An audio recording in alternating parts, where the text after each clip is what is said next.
Hello, everyone. Welcome in to our bootleg coverage of the 24 Hours of Daytona. This is the race that we have all been looking forward to, and we are, of course, very, very excited to be bringing it the best way I can to you guys. And yeah, boy, do we have a lot to talk about today. There are so many stories from around the grid. 61 cars at this 60th anniversary running, well, 60th running of what has to be the largest endurance race in North America. Hello, everyone. I am Tyler from Motors to Coasters, and I will be guiding you through this 60th running of the Rolex 24 at Daytona. And boy, it will be a fun one. We have the race beginning at about 1:40, so in about 10 minutes or so. I will be watching the race over here and giving you guys the play-by-play, and we will have a racing screen with some information, some data, time left in the race, and footage from the rFactor 2 video game.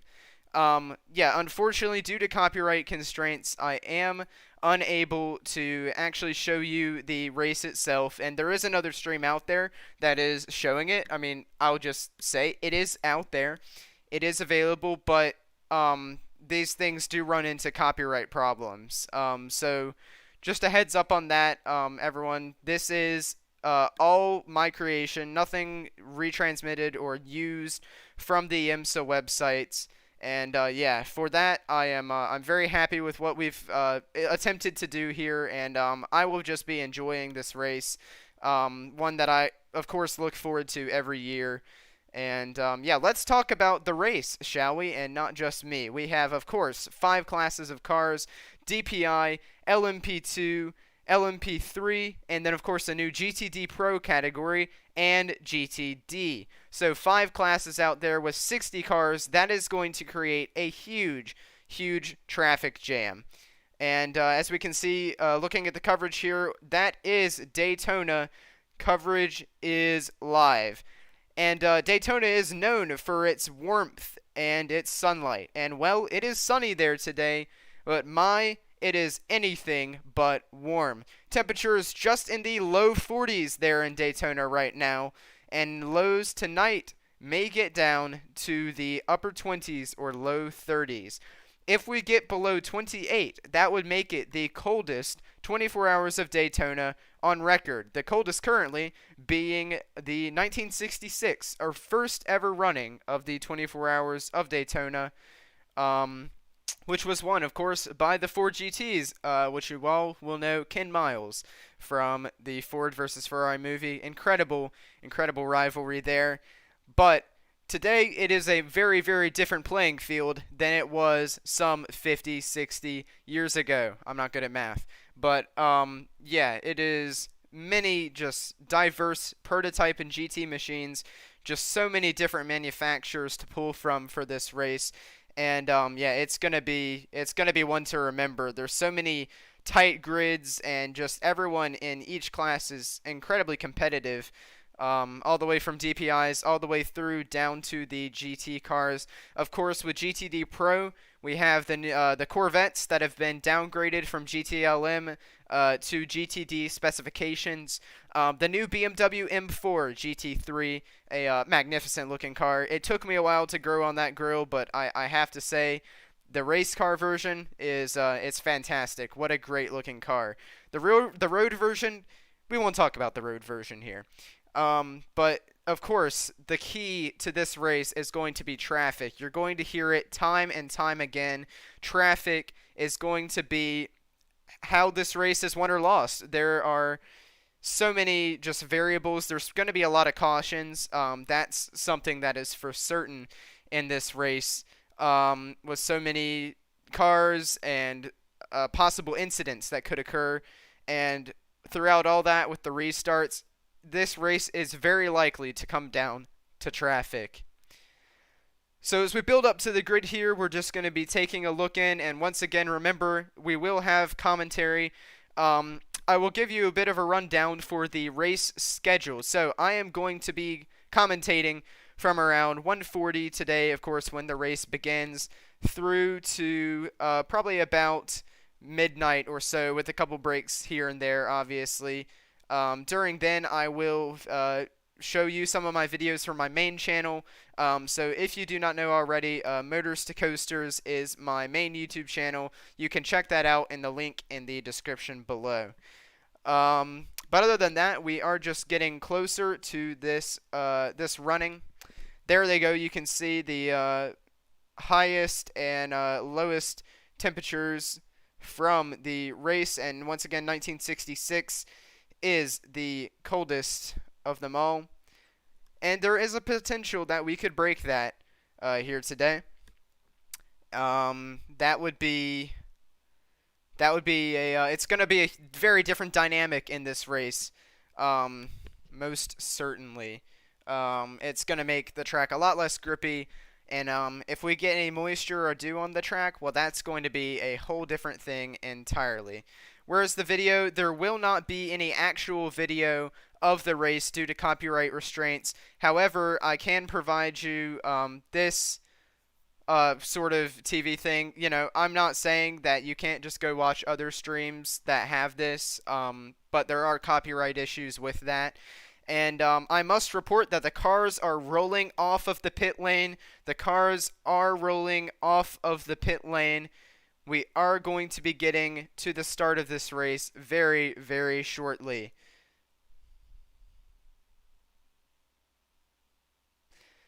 So this is the moment that we've all been waiting for, everyone. Rolling off.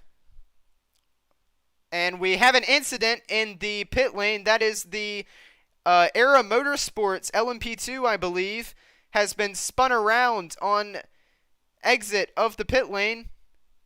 Rolling backwards currently. The LMP3s are passing it. That is a dangerous spot to be. And he's going to have to get through the Michelin pit boards. I have to say, I've never seen that before. That is a quite terrifying start to the 24-hour race before it's even started for the Era Motorsports. He's holding up the rest of the field behind it, and he's driving backwards through the pit lane. This is a great time for a Murray Walker. He often races like he's driving backwards, but now he's putting it into practice. That is entirely what's going on here. My. That is one way to start the race. We'll have to see if they add an extra pace lap or anything to get the whole field together, because that certainly caused a delay there. Fortunately for the Era Motorsports LMP2, the beautiful blue and gray machine, which at first made me think it might have been the Wayne Taylor Racing, but it isn't. Looks like the car is unscathed, so they should be okay, at least for the start of this race. Beautiful scenes above the Daytona International Speedway. One will be getting used to for the next 24 hours. A great crowd on hand, it appears. Many RVs. Lots of traffic outside the stadium. And, yeah, that's just, they're going through the bus stop now. I believe they'll have 2 pace laps to get everyone up to temperature and together as well.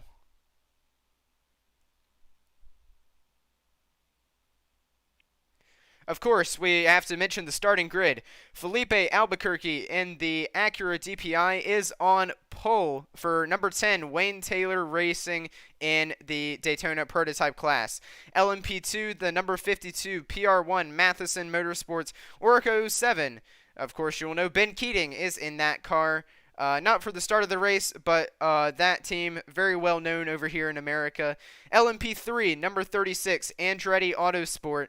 Ligier will be taking the start for that class. GTD Pro will be headed by the number 63, TR3 Racing Lamborghini Huracan. And finally, in the regular GT3 division, number 57, Windward Racing will be taking the start for that class. Jimmy Johnson and teammate, both from Action Express Racing, looking on as they pass through the tri-oval during warm-up laps. A great crowd, as you can see in the bleachers, ready for the start of this incredible event.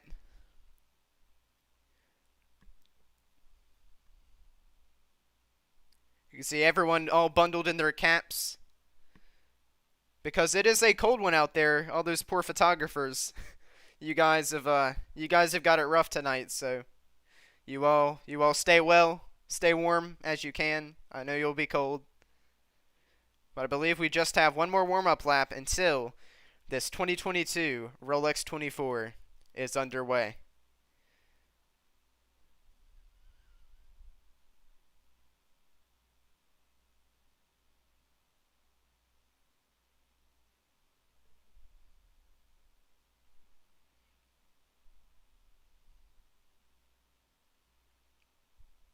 Of course, there will be cars going around in the game, rFactor 2. They will not match up with the cars in real life, but it kind of creates a feel for the race. As we approach 1:40, that is the official start time. Thank you for the few of you tuning in.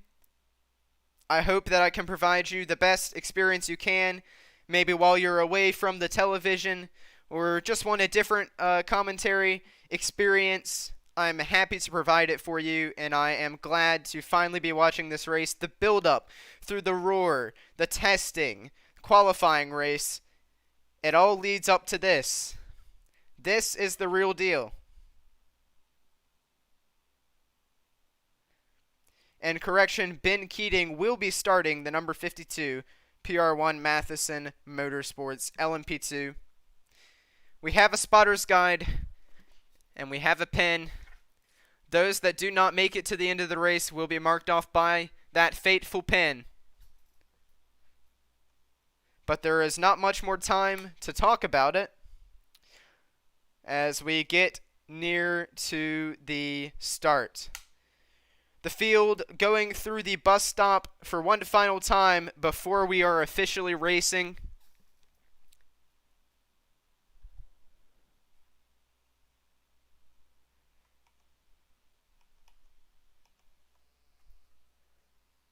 We'll get this camera facing here.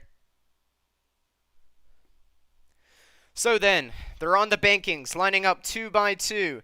The blue and black, Konica Minolta, Wayne Taylor Racing, DPI, lined up alongside that number 5, Mustang Sampling, Action Express, Cadillac. Through the final turn, it all comes down to this. Right about now, John Hindolf is telling you to take a deep breath, because it's going to be a while before you get to catch another one. Pace car is peeling off. Green flag, go, go, go! The green flag is about to wave. And they're through. They're going.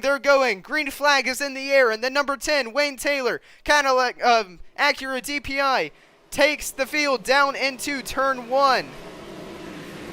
Everyone gets through safely for the prototype so far. A bit of a lockup somewhere back there in the LMP2 field, but they are through and into the S's. Wayne Taylor Racing stays in the lead, but the number 5 Cadillac is challenging, while the GTDs make their way through to the start as well. Through turn 1 they all go, and it appears that everyone has made it through safely. Meanwhile, the number 5 Cadillac DPI has taken the lead, and the number 48 of the Ally Cadillac is challenging the number 10 as well. The number 10 Acura is going backwards. Are they cold on tires? Is there an issue? They are in third. They are about to hit up the banking, and from first to third, and maybe even to fourth as the Acura of the number 60 Meyer-Shank Racing gets a run. That is a miserable start for the number 10 pole sitter. The number 60 Acura is going to get a run. There must be a problem with that number 10. Maybe the tires just aren't up to temperature. Maybe there's a bigger issue. Is it the cold? We're going to be having to find out shortly, but I'm sure that Felipe Albuquerque has to be livid inside that cockpit right now. That does look like a problem. He is definitely slightly slow on the banking. Is he diving into pit lane? No, he chooses to stay out. but that is clearly not the start that the Wayne Taylor boys would have been wanting if they're going to defend their title.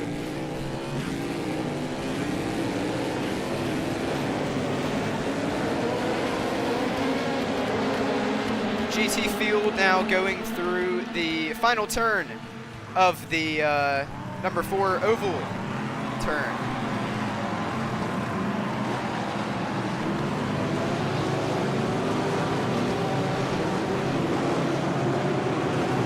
Now we have the timer up.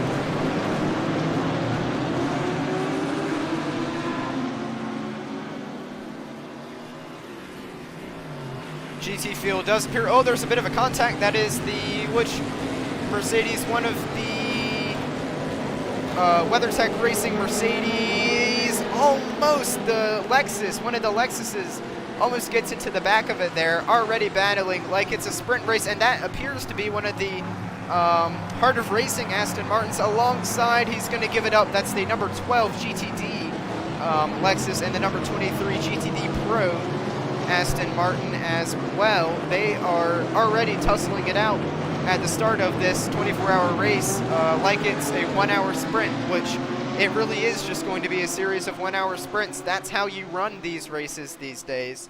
And well, certainly we're going to keep an eye on this battle. This is pretty good stuff here from the two drivers. We'll see who is in that car at this moment in time. Oh, and it looks like that is that the, yep, the Wayne Taylor Racing Acura is trying to make a move on the number 48 Cadillac and try and gain back some of those positions that he lost. Of course, you know, world-renowned Kumi Kobayashi is in that number 48 Cadillac right now with the Acura number 10 just behind. He looked like he made a dash to the right. Yep, he tried to fake out the number 48 as we're seeing on the replay, unsuccessfully of course, but it's a long way to go. You don't want to ruin your race right now. Instead you just want to focus on just keeping the cars safe and just carrying out a good stint. That's really all you can do for the time being.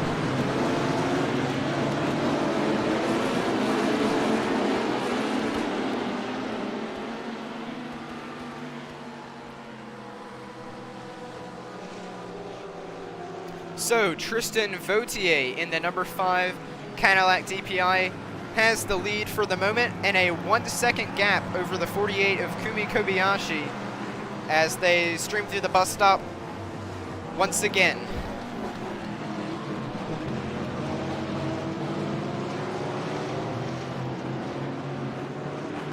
As we take a look at timing and scoring, there appears to be a battle for the lead of GTD Pro. That is the number 63 TR3 and the FAF Porsche there. They are fighting for the lead. That is, I believe, Marco Mappelli in the number 63 is under pressure from Matthew Jaminet as they have some slower LMP3 traffic up ahead. That is actually holding up the GT field right now, and we know that some of these amateur drivers that are maybe have less experience in the LMP3 field certainly do cause issues for the GTD field at times at the beginning of these races, holding things up. And oh, it looks like the number 60 is going on a move. I believe the Cadillac number 1 Chip Ganassi has just gotten around the 60 Cadillac, and we have the first issue of the race. That is the number 54 Core Autosport LMP3. It has a flat tire there coming to pit road. The key here will just be not messing up any more body work, just get it nice and slowly back to the pit lane. There's still a long ways to go, but that is the first issue of the race we see. Tough luck for them in the Core Autosport crew. Who would currently be in that car at the moment? It appears that would be John Bennett in the number 54 Ligier.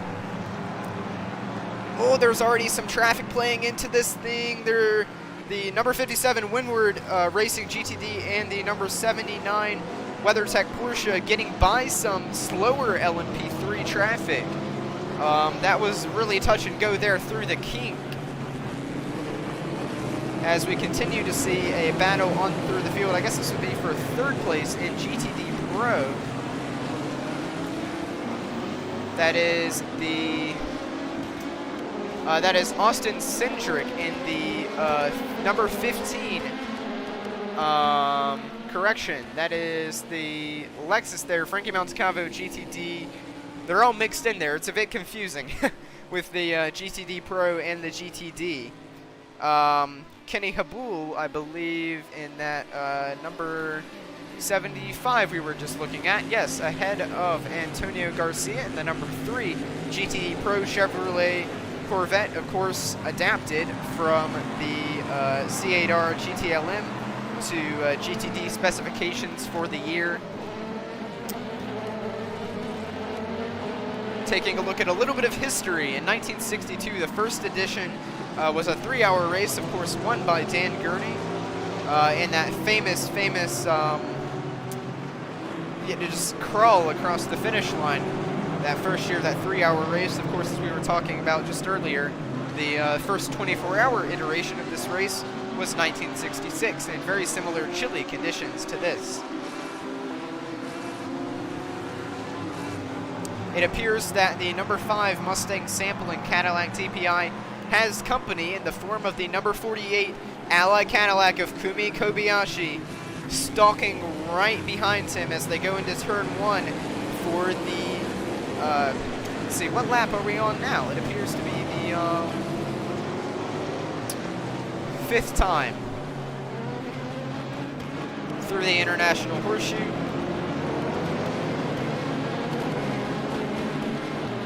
This is going to be a battle that we're going to have to keep a watch on. Of course, looking at the feed right now, we're seeing Townsend Bell.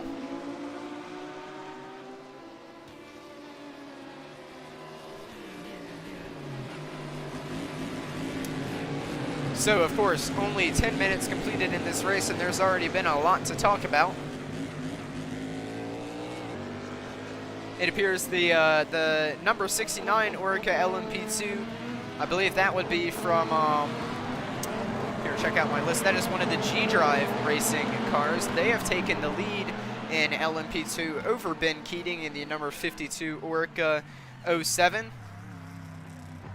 In LMP3, Jared Andretti, pardon me, still leads in the number 36 Ligier. Followed directly by the number 26 Duquesne.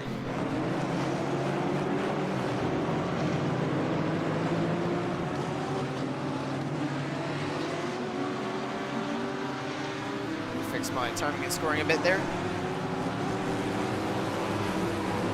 So this appears to be a battle between GTD Pro and GTD. We've got the 2 WeatherTech cars. That was the 15 Mercedes there and the 79 Porsche, and a McLaren from Optimum Motorsport sandwiched in between the 2.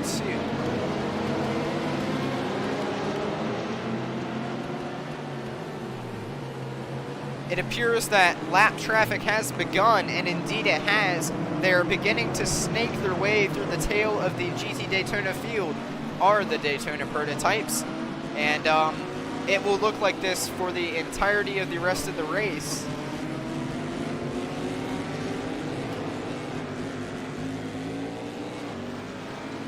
Everyone appearing to get through the traffic nicely.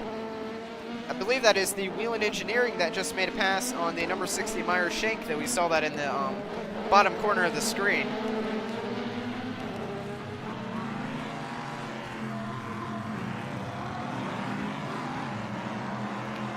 Just taking a look at the Robert Wickens story, his terrible incident there in Pocono.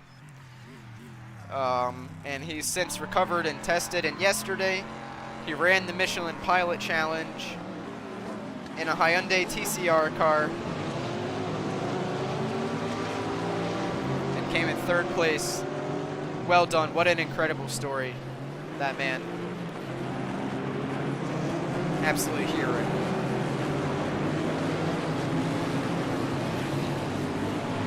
So as we continue to look down through the field, any other interesting notes? There is another LMP3 that has just made their way down to the bottom of the running. It's the number 13. Duquesne, 8th in class.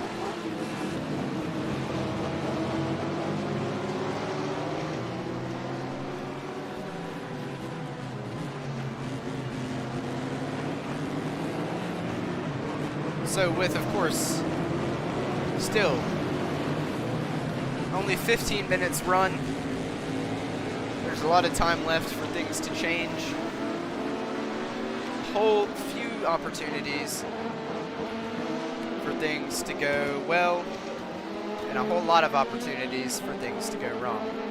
Yes, if you are outside the United States, you are able to watch this on the IMSA website. But come on, wouldn't you want to hear some supreme commentary from me? I don't know anything. But yes, that is correct. However, if you are inside the US, unless you get a VPN, you're gonna have to stick with this, unfortunately, or watch on the main channels on their streaming services. As we see, that is I believe this is the battle for the lead, is it? This is the number 5. Oh, have we had someone come into the pits? The 48 might have made their way to the pits or had an issue. There they are. The 48, pardon me, has had the opposite of an issue. They are leading the race now. And there's a good battle for second between the number 5, Tristan Vody. Actually, it's still a battle, but in the reverse order. Now we've got 3 cars battling for second. Number 5 of Tristan Vautier, the gray and golden Mustang sampling Cadillac DPI. The number 10 blue and black Wayne Taylor Racing Acura DPI. And the number 1 Cadillac Chip Ganassi DPI of Sebastian Bourdais. They are all fighting their way through GT traffic right now, heading onto the banking once more. And that is a great little trio there. That's going to be a fun battle to watch. But Kobayashi has checked out. He has got a 2-second gap on the rest of the DPI field.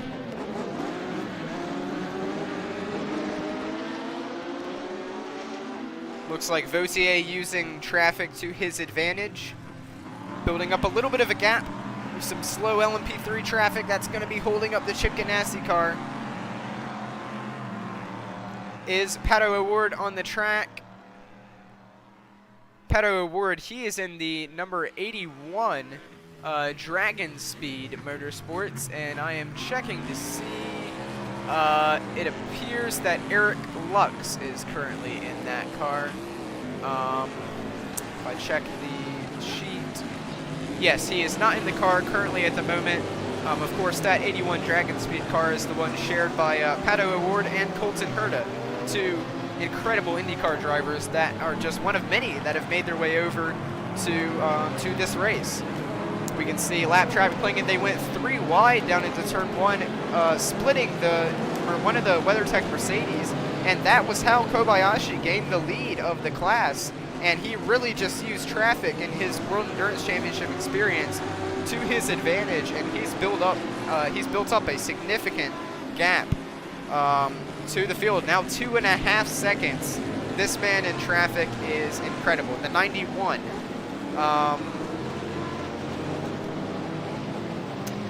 I don't believe there is a 91 in the field.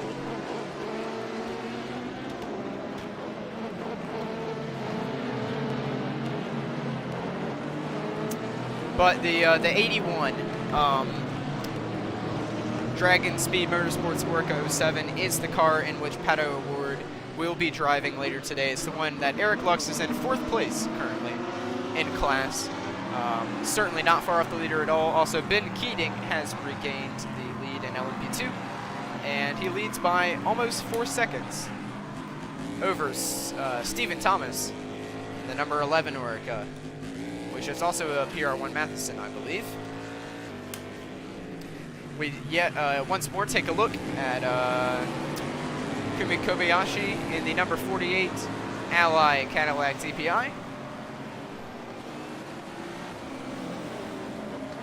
Meanwhile, there's a great battle going on behind him. The more they battle, well, the happier Kobayashi is going to be. And this is a pit stop or a problem for the number 13 yellow and black LMP3. Who would that be? That is the...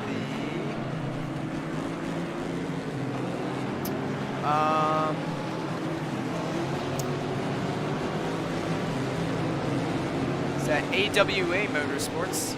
Kuno Whitmer is a part of that team. I was checking to see what position they're in. They may have dropped down, perhaps. I don't believe that it has appeared on here yet. That may just be an early pit stop from them.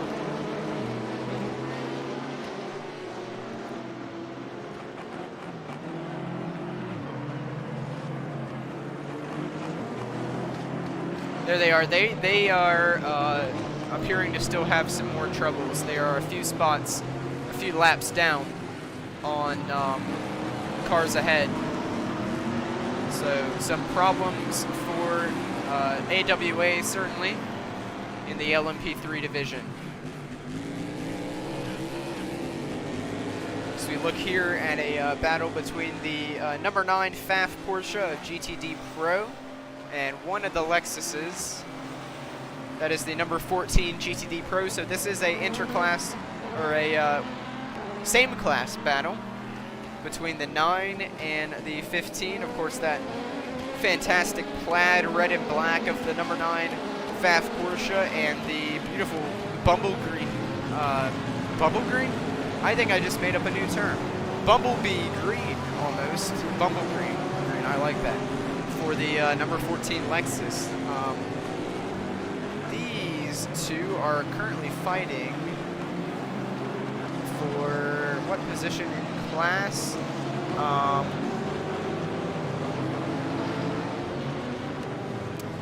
Trying to find the number 9 FAF Porsche.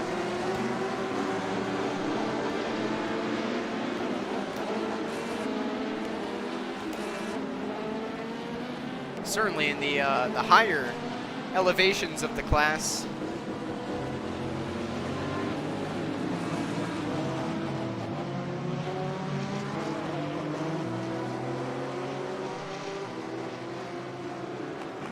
Pato is LMP2. The number 81 LMP2 from Dragon Speed.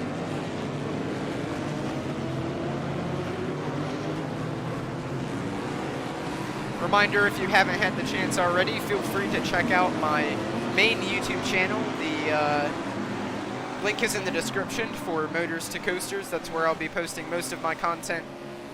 So if you have the time, feel free to check that out. DPI continues to be led by Kumi Kobayashi. This time now just over 3 seconds. And we're taking a look at the Optimum Motorsport McLaren. That is the only McLaren 720 GT3 in the field. You can actually see it go by on the in the rFactor 2 game as we speak. That's pretty good timing. They are mixed in and actually ahead of the 2 GTD Pros behind him, the number 9 FAF Porsche and the number 15 Lexus. Of course, they are in separate classes, but I mean, they're, you know, the same cars, same BOP restrictions. So they're certainly going to be fighting each other. It's a lot like the SRO now over in Europe, where they have Pro and Pro-Am and Am. It feels very similar. It's fantastic to have this massive 30-car GTD field or so. We're on board. We're looking at the some traffic. That's the number 11, Stephen Thomas, making his way through the 2 of the WeatherTech cars. That's one of the Mercedes ahead, and we're looking at the number 79 Porsche.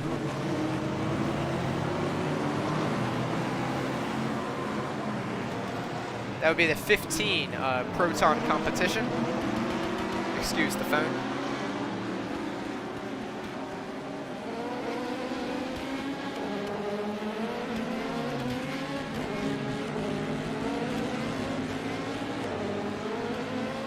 So as you can see now, this is a battle for second place of Tristan Vautier and Sebastian Bourdais. And well, Sebastian Bourdais has gotten around Tristan Vautier in that number 01 Chip Ganassi Racing Cadillac DPI. Of course, a little bit of an ode to Mazda with the cars, almost a little bit. On this one, it's just black in the front and white in the back. But some really cool liveries that Chip Ganassi have brought.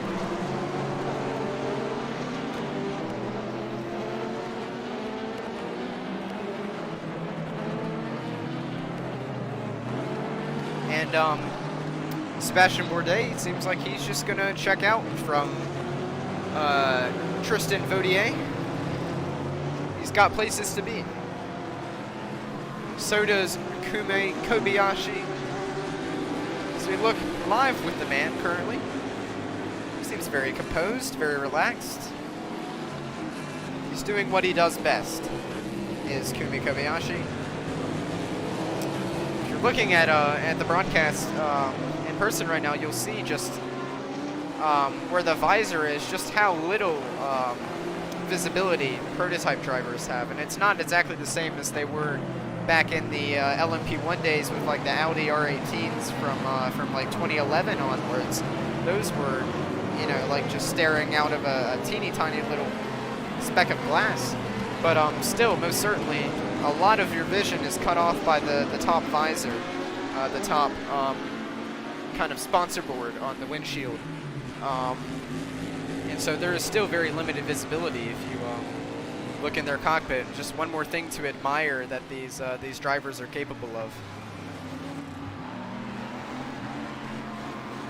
This is the number 59 Optimum Motorsport, the number 63 TR3 Lamborghini, and the Lexus. The Lexus side by side with the TR3. The 14 is just gonna get by, but the TR3 Lamborghini is gonna come back on the outside through the S's. Not quite enough. The number 14 Lexus is cleared of the number 63 Lamborghini. And the Lambo may be under pressure from the Proton competition. Number 15, oh, this is certainly not over. The number 63 coming back at the number 14 now, right on his tail. But to no avail as they go into the second horseshoe, a very slippery horseshoe in that. 59 Optimum Motorsport seems to be a bit of the train header at this moment, as he has a stack of four lovely GTD cars behind him and some LMP2 traffic making their way through as well. That is side by side on the banking for the numbers 63 and 14. They're going to stay side by side, but it looks like the Lexus just has a little bit more power. And oh, one of the LMP2s comes squeezing by. Nearly, he did touch the wall there. That was a risky move at that. And also the two WeatherTech cars side by side, they're going to give each other a little more room than that as teammates. But my goodness, that early on, that was a really robust move, I think is the only way to describe that from the, I guess it'd be the high-class racing LMP2. I can check them out on the sheet. Yeah, that is high-class racing. Who is in that car right now? Of course, number 20, Dennis Anderson. So that was a robust move from them. As still, this GT battle is just fantastic as they all head through the first turn once more through the little S's and into the International Horseshoe. The 79 is going to try and go on the outside as we are rudely interrupted by some more things on our feed, and we don't get to see the result of that. Oh man. But still, this GT battle is very, very impressive. With so many cars and the multi-class, it's really going to be one to watch throughout its entirety. I'm sure most of you know Hurley Haywood, 5-time Rolex winner. He was one of the Grand Marshals today. Also was team boss for Brumos Racing for the longest time. And I happen to know someone who used to race for them. Won a championship with them. by the name Andrew Davis. So that's a cool connection there for me.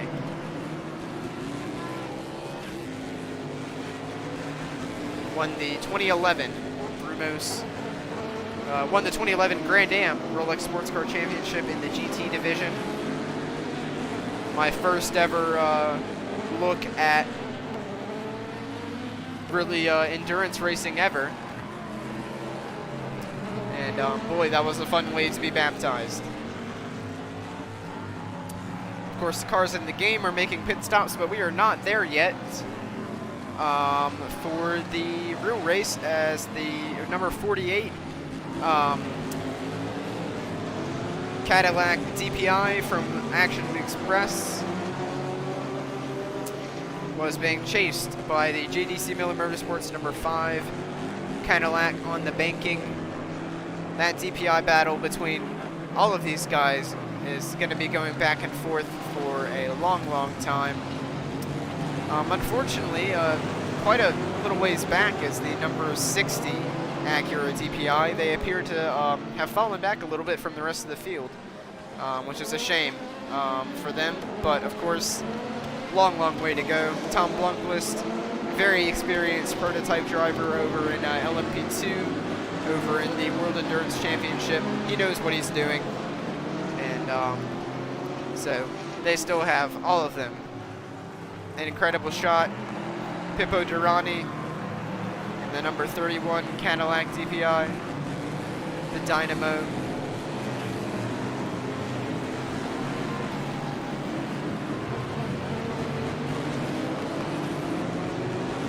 We are almost 30 minutes into this 24-hour classic.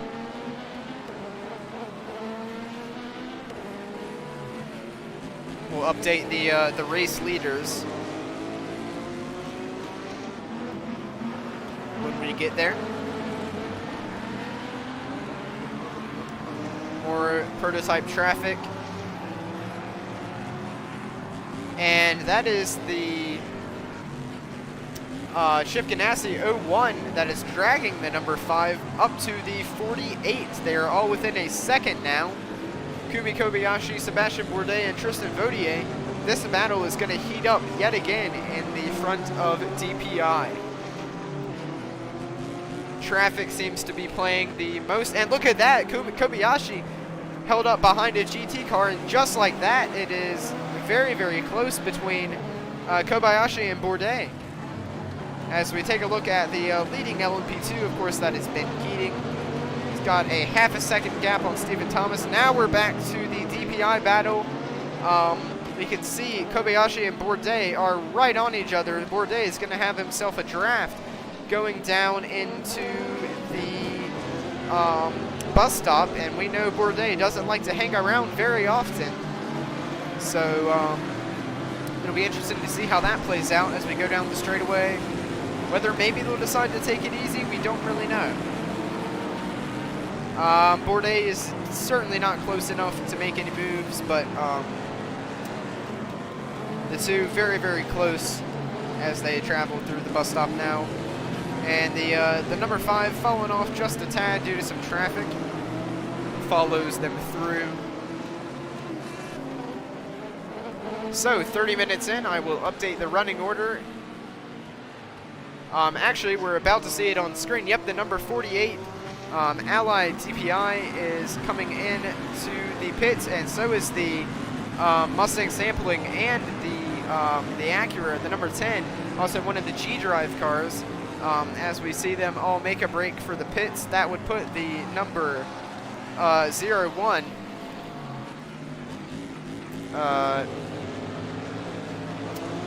Chip Ganassi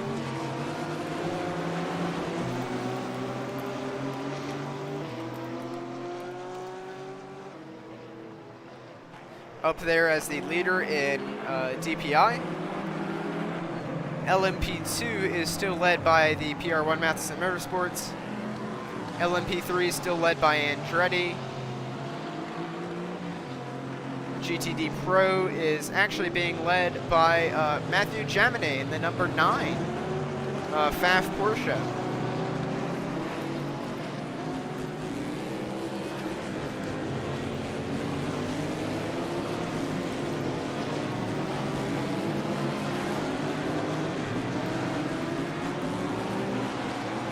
And in GTD,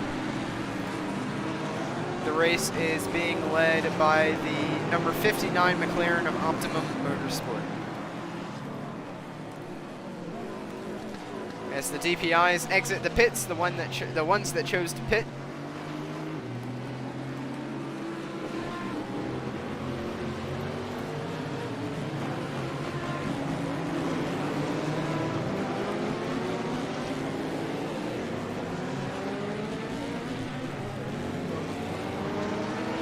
So that is your updated leaders. Of course, that will change as more pit stops come around, but I'll just be updating it every 30 minutes or so.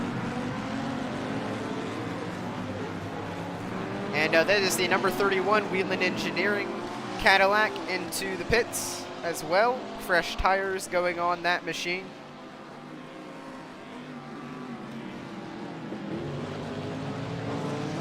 Fueling up. Also the leader, the 01 Cadillac DPI of Bourdais coming in.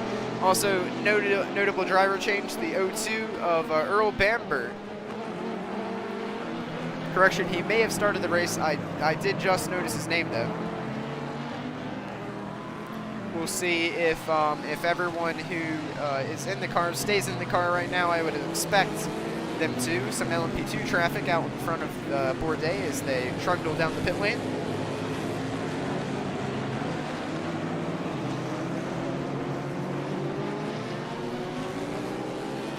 Apparently not fast enough for the 01 Cadillac of Bourdais.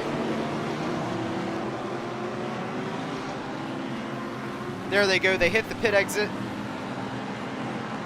That 01 looks, very slippery on cold tires coming out of the pits there. That's one thing we saw at Road Atlanta. Pardon the phone again.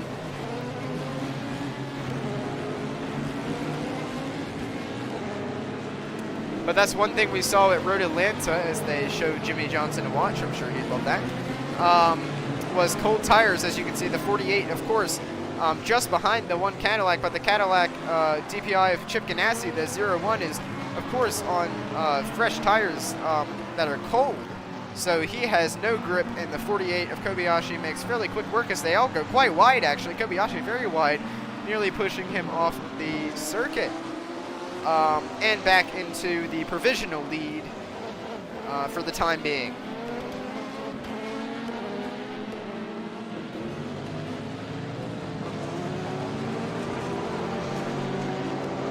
So,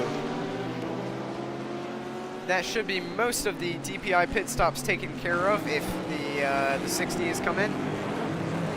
Yes, Kobayashi back in the lead, Bourdais behind, followed by number 5 Cadillac, Tristan Vautier.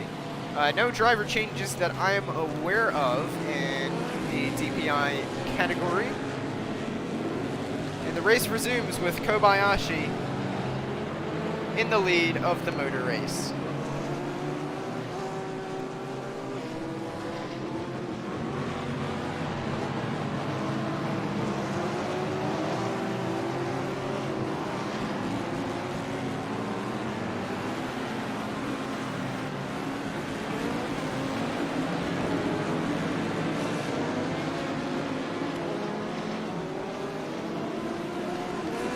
GT traffic playing into the DPIs. There's a really big stack up at the kink as they all try to make, the Wayne Taylor DPI nearly gets shoved off a little wide there.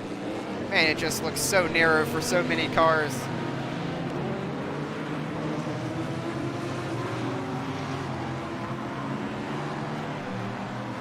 A big lockup for the 01 Cadillac DPI.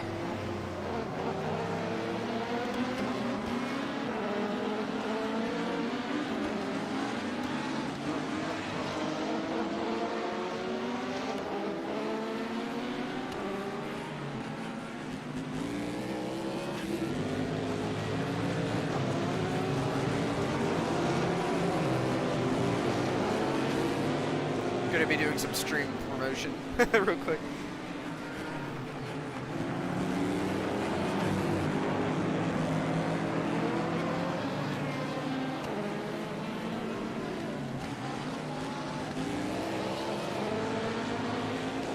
see if there are any others taking my idea.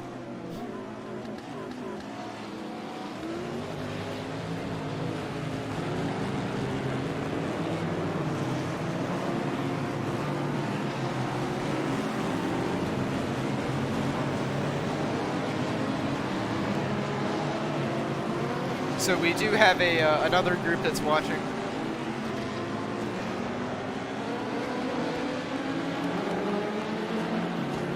It's a group of men proceeding to watch the race. Lovely.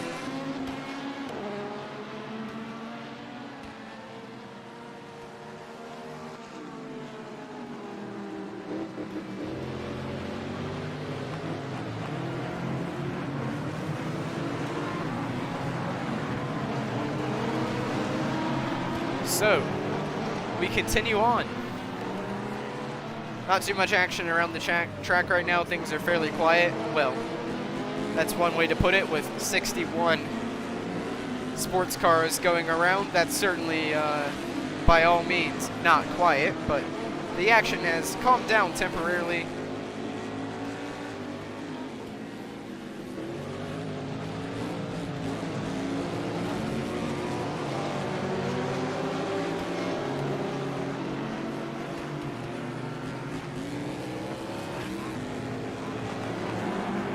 A little bit of a regular GTD action here. That's the Team Hardpoint Porsche, of course, located up at Virginia International Raceway, my home track.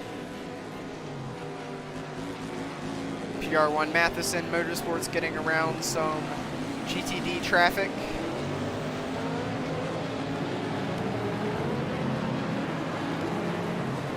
Good interclass battle between regular GTD leader here, number 59 Optimal Motorsport McLaren, and the I believe that's a number 15 Mercedes AMG GT3 Proton competition, of course, in the WeatherTech scheme.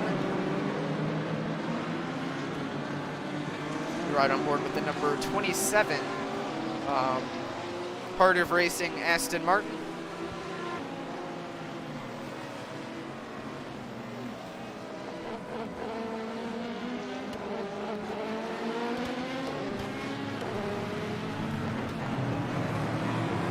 As the race continues on now, still a great little battle between the number 59 McLaren and that number 15 Mercedes.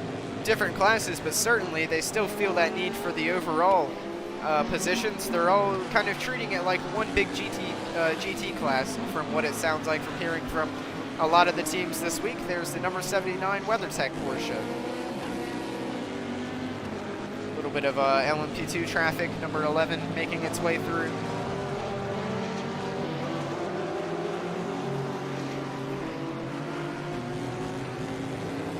Side by side they go out of the International Horseshoe. Is the 15 going to give? No, the 59 is going to give, and the GTD Pro car is through. Of course, that won't affect class position for either one of them. However, I'm sure the number 14 GTD Pro Lexus of Vassar Sullivan would like to get past the number 59 Optimum Motorsport McLaren, which I stand corrected, there is another McLaren GTD in this race, just in the regular GTD, both of them.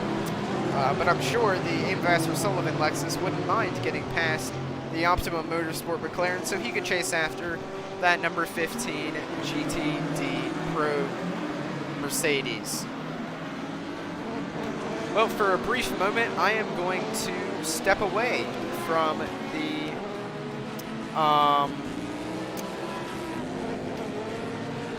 broadcast, but we will be right back.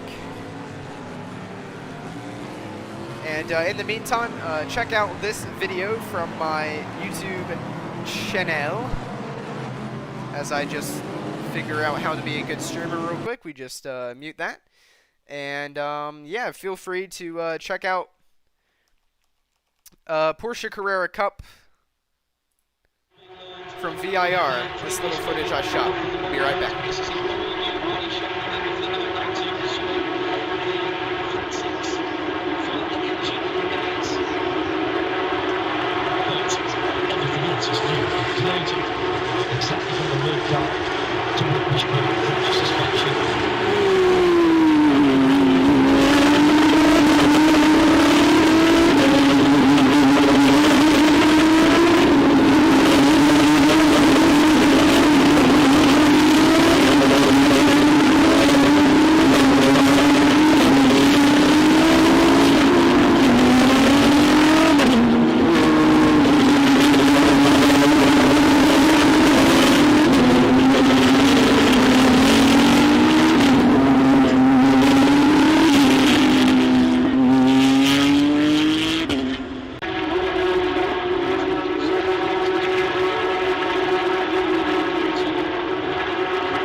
speakers out of this.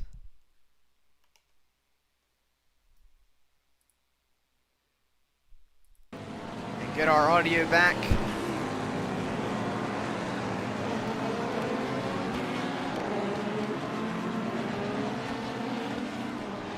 To the commentary of the 60th running of the 24 Hours of Daytona.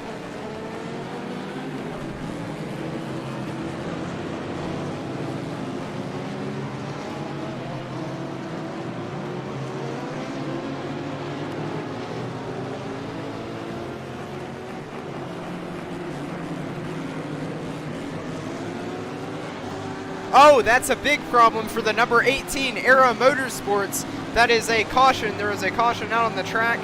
That is near the the entrance to the oval. There appears to have lost his front nose. He's trying to get the car going again.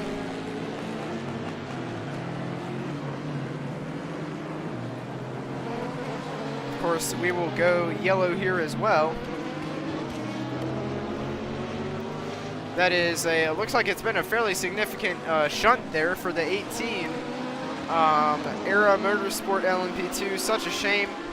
They already had that one issue. That is, I believe, Dwight Merriman in the car right now. That is. I believe he's one of their AM drivers. Let's see what happens here.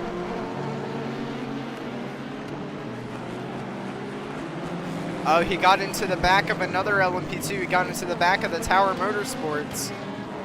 And it appears, yeah, he just went straight into the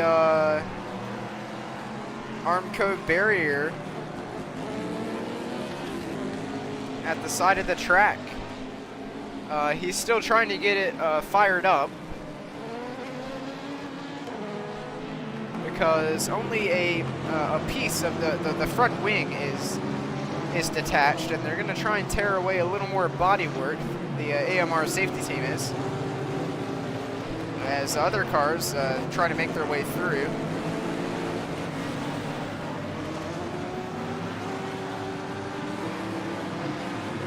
Still trying to figure out how to get out of this situation.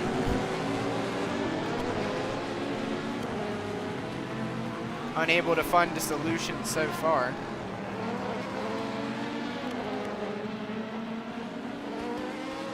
He's right on the apex of the entrance to the oval, out of the infield. Of course, under yellow though, under caution.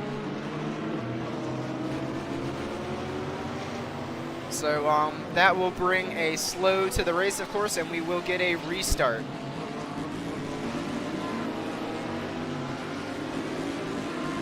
Just realized I need to update something here.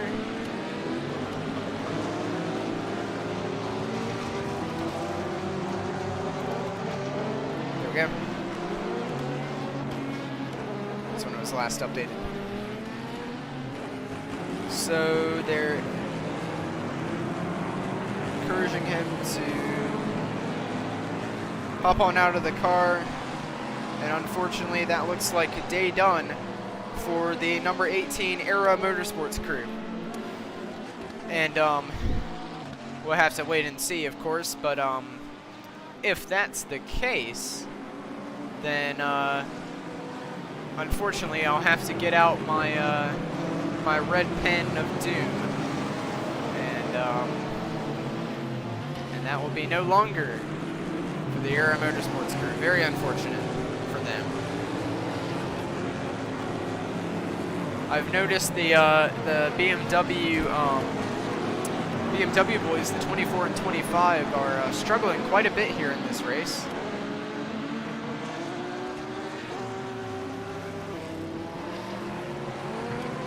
I'm just gonna. How about we have a change of camera? There we go. What would you guys like to see? We could go with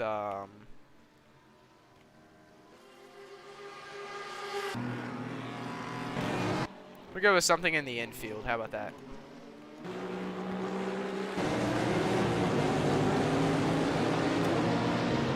Of course, this is the corner right here where the incident occurred. So in real life, there is a car stopped there right now.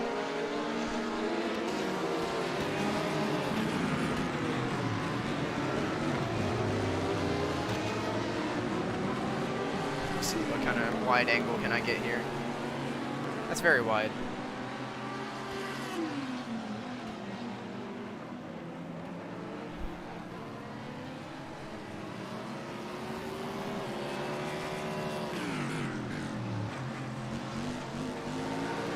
Go. How about that? We'll do this camera for now. That's a fun one to go with.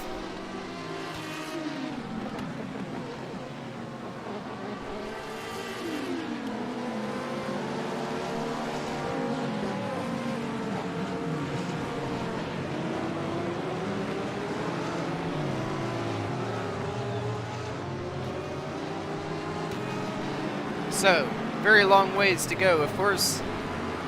In our first caution of the race.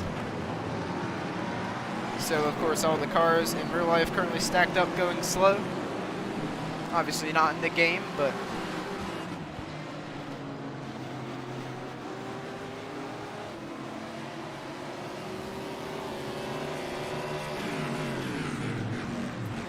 we'll have to see just how long this safety car period lasts.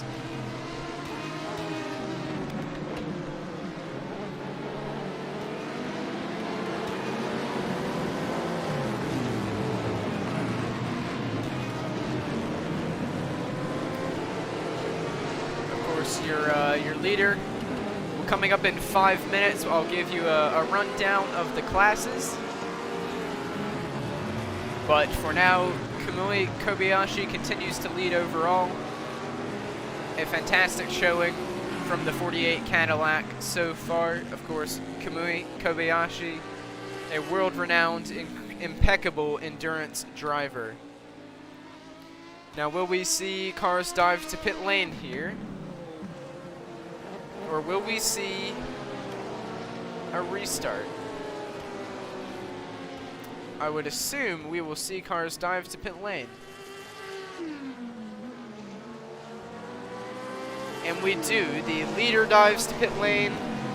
The leader in LMP2 as well, PR1 Matheson, head to the pits.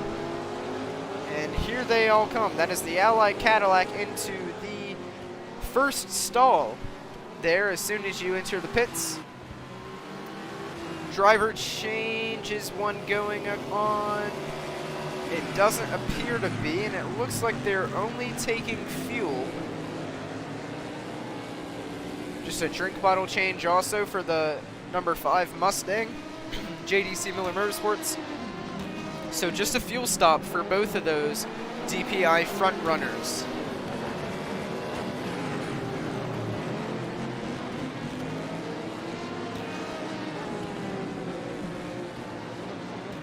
A lot of cars in the DPI, LMP2, LMP3, some GT cars in the pits as well. Look at this is quite a stack up. Both the PR1 Matheson Motorsports, Aero Motorsports, and Risi Competizioni, and now the number 11 PR1 Matheson team car. Oh, that is a tight squeeze there. There are 4 cars. They're so tight in the pit stalls that one tire guy just had to like scrunch up against the car. Tower Motorsports has got to turn back the correct way now. They're all were facing kind of sideways towards the wall just to squeeze into the box. That is very, very tight pit stalls there. No room for error. With all these cars coming into the pit lane at the same time. Just one of the scenarios of so many cars on track, the results of that can be seen there with pit difficulties. Once again, no more driver changes in DPI. The number 81 of who is currently in that car, Eric Lux, I guess chose not to pit in LMP2. He now leads in LMP2. But once again, of course, we will give a race rundown. And what happened here? Okay, now I see the stack up. the DPIs were all waiting to get the green light to leave the pit lane. Therefore, the LMP2s had to scrunch up in the Risi Competizione. And there was a bit of a lockup there from some of them in the pit lane. They were all waiting for that pit exit light to go green, and therefore they all kind of had to they had no motion. They were all so slow getting into their pit boxes, they couldn't get in the right way.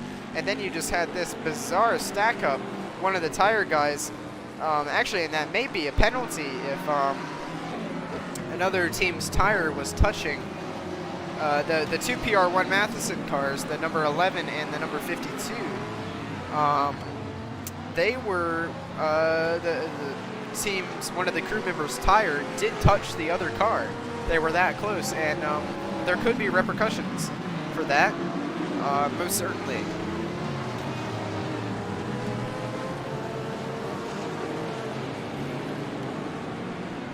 So that's just one other thing to follow. Will we see a second group come down pit road now? It's very possible.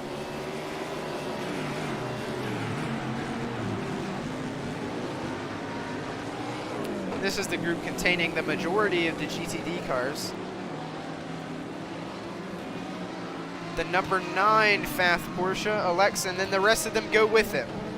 The rest of those GTDs all coming in. The number 9 FAF Porsche, the number 63 TR3 Lamborghini, the number 79 WeatherTech Porsche, number, I believe that's the 97 Mercedes, and the number 15 Lexus. They're all in to the pits. All the GT cars mostly are in. A couple of stragglers hang out on the track. Fuel and tires both for the number 9 FAF Porsche. Plaid shining in the Florida sun. A cold Florida sun at that. Number 59, previous leader of the GTD regular class, Optimum Motorsports McLaren is in. The number 98 Aston Martin is in. The poor camera guy has to run and get out of the way. It is hectic and busy down on pit lane, and it's going to be like that for the rest of this race. 21 Ferrari is in. It is very, very tight quarters down there. Something the teams haven't necessarily had to deal with in the last couple of years.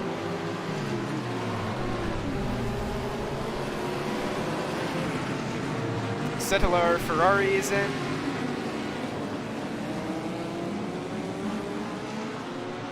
Is that the, I haven't necessarily seen that other GTD McLaren. Is that 2C's Motorsport? There might be. Just checking my list. No, it's actually Inception Racing. I should have known that they would be taking a crack at this race. It's my my handy dandy sheet entry list spotter's guide from Andy Blackmore Design coming into use one more time. Thank you, Andy Blackmore, for your impeccable guides. And yeah, they're very well done. So be sure to check out. Just look up 2022 Rolex 24 Spotter's Guide. You'll be able to find it there on his website, Andy Blackmore Design. Very well done. Now we're going to be taking a look at the current class leaders, which back to the DPI lead is the number 48 Ally or Chip. Let's try that again. The number 48, drawing a blank, Action Express.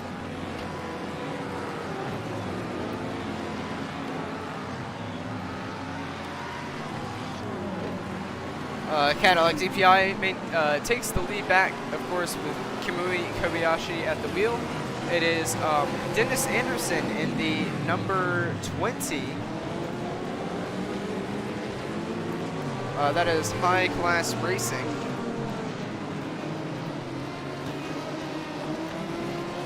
Leads the LMP2 field, LMP3, headed by Gar Robinson in the number 74.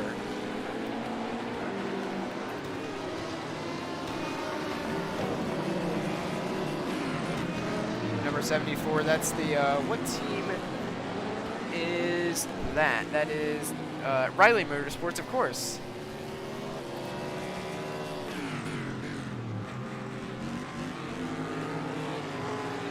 And they are running a Ligier.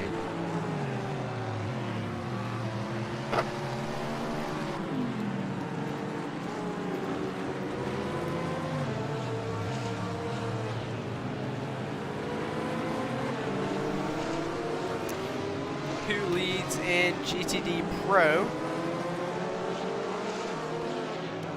Number 9, Fast Porsche of Matthew Jaminet continues to lead. But in GTD, we have the Gradient Racing, number 66, Acura. So it's great to see them.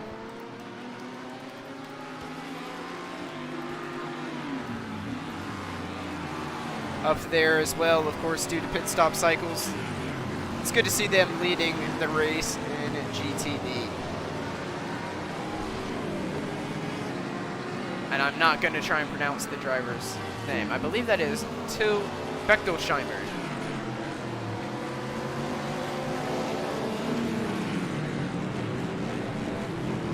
So those are your class leaders. We'll have a rundown per class here. Leading, of course, in DPI is Kamui Kobayashi in the number 48 Cadillac DPI, followed by Tristan Vaudier in the number 5 JDC Miller Motorsports Cadillac DPI. And third in class is Sebastian Bourdais, who stays behind the wheel of the number 1 Chip Ganassi Racing Cadillac DPI. Felipe Albuquerque down in 4th in the number 10 Acura DPI, down a few from where he started. Not ideal for Wayne Taylor Racing in their bid for 3 Rolex 24s in a row. Number 5 is Pippo Durrani in the number 31 Cadillac DPI. 6th is the number 02 Earl Bamber, that's the Chip Ganassi Racing secondary Cadillac DPI. And bringing up the field, Tom Blomqvist in the number 60 Acura DPI is the leader in that class. Like I said, Dennis Anderson leads in the LMP2 category, the number 20 Orco 7, followed by Stephen Thomas in the number 11, of course, made a pit stop. That is the number 11 for PR1 Matheson Motorsports. Eric Lux is in 3rd in the number 81 Dragon Speed Motorsports. And we'll go through the top 5. That is Fritz van Aert, a very well-known LMP2 driver in the number 29.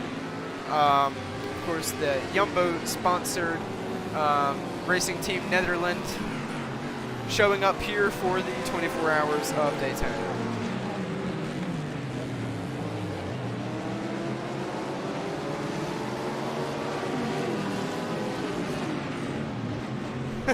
There's some little kids wrestling in the grass here. That's entertaining.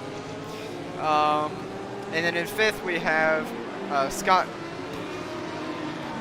I believe Scott Huffaker is in the car now. The number 52. There has been a driver change. Yes, Ben Keating has gotten out. Scott Huffaker is in.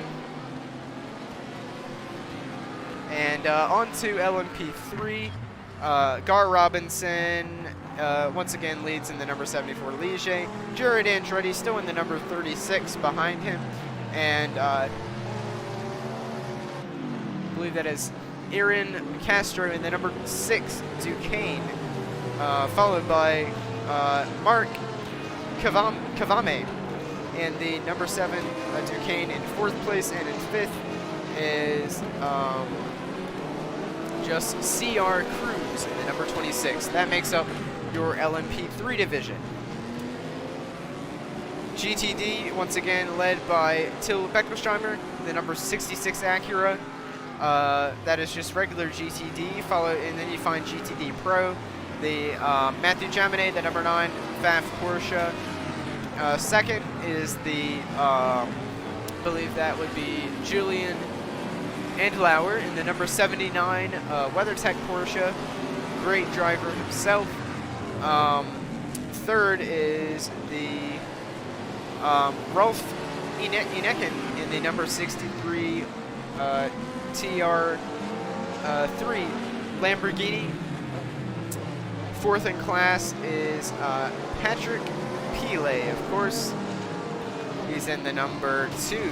That's the KCMG. We haven't talked about KCMG. Of course, factory Porsche efforts, actually, in this race today. Yeah, 5th place, Ben Barnico in the number 14 Lexus. So that is your rundown in GTD Pro. GTD, of course, we mentioned the number 66 Tim Bechtelsheimer Gradient Racing Acura. But second place is Michael De Quesada in the number 28 Mercedes AMG, followed by another Mercedes, Russell Ward in Windward Racing, number 57. Fourth place, you're going to find Brendan E. Reeve in the number 70 Optimum Motorsport McLaren. I believe he's the guy that founded Oculus, which I have one sitting right next to me, the Oculus Rift. So that's an interesting connection. And Lance Bergestein in the number 59 Optimum Motorsport McLaren. I believe I may have said Optimum Motorsport for the last one. That would be Inception Racing for Brendan E. Reeve, and then Optimum Motorsport for the other McLarens. So the two McLarens together on track. And it appears now that we're gearing up for a restart. So good timing on our end here as the prototypes snake through the bus stop and prepare for a restart.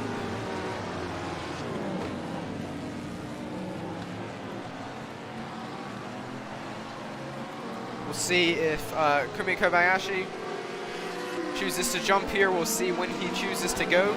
They're all swerving and weaving on the banking to try and get some heat in those cold tires right now. See the ocean off in the distance. Wouldn't want to get into it today.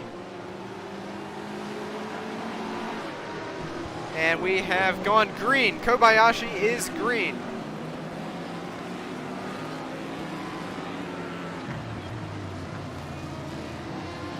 So back to green flag racing we go, and that is on the outside. Felipe Albuquerque trying to make a move on Sebastian Bourdais in that Chip Ganassi Cadillac. He's still around the outside. They're still too wide. Albuquerque gets it done through the S's. Well done.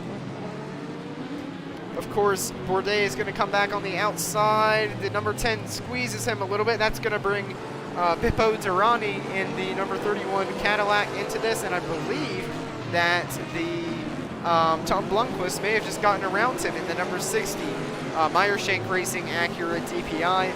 They all stream now through the second horseshoe, and Albuquerque is under pressure from the number 1 of Bourdais, who's trying to fight back to no avail.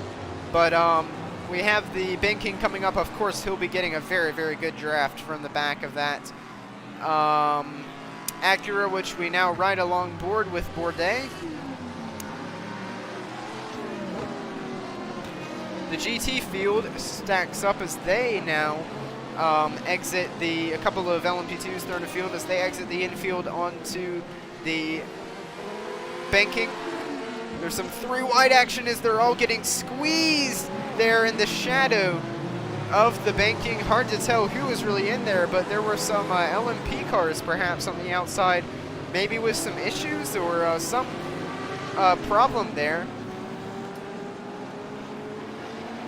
Maybe some LMP3s. That looks like a slowing LMP2 perhaps though on the banking, as just a beautiful stream of GT cars go flying through the bus stop.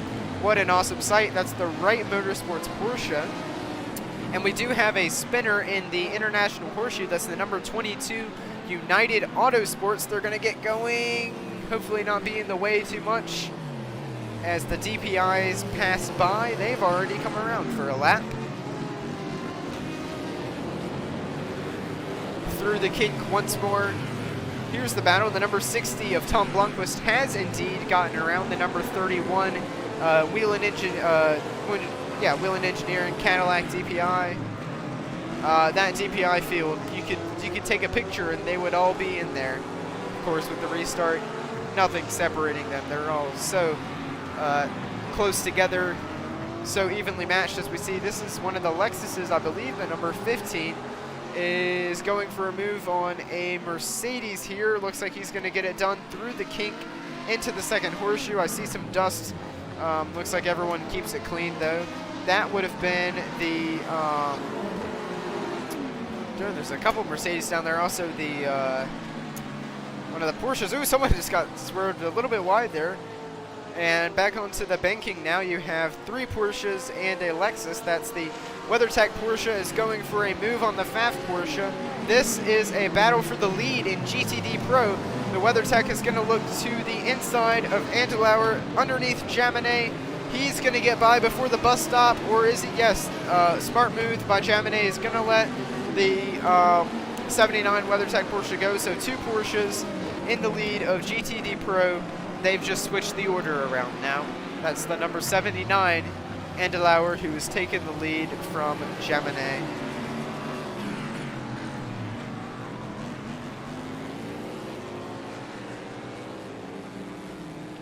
But, of course, Jaminet is going to be in the draft, so he's going to have an opportunity to get back by, but he may choose not to get a little bit of a fuel save, and perhaps, oh no, because the number 14 Lexus is poking inside. That's what he's most concerned about right now. So certainly no fuel saving will be going on at the moment, no holding back, because the number 14 Lexus is right on the tail of these 2. All 3 just nose to tail, and just behind is the number 2 of Patrick Pile, the KCMG Porsche. Of course, Nick Tandy in the number 4 Corvette. That's the first we've seen of the C8Rs today. Not too far off of this battle, but these 4 are really, really close together. You can see the Corvette just in the distance. Oh, or the KCMG Porsche just chooses not to make a move on Ben Barnico and the 14 Lexus there. Now we take a look at LMP2. That is the number 81 of Eric Lux in 3rd place. The Kimoa sponsored Orica 07 from Dragon Speed. Of course, that is the Pato Award and Colton Herta car. They've got Colton Herta sitting in the booth there on our coverage. So that's why we're going to look at this and away from all the good battles.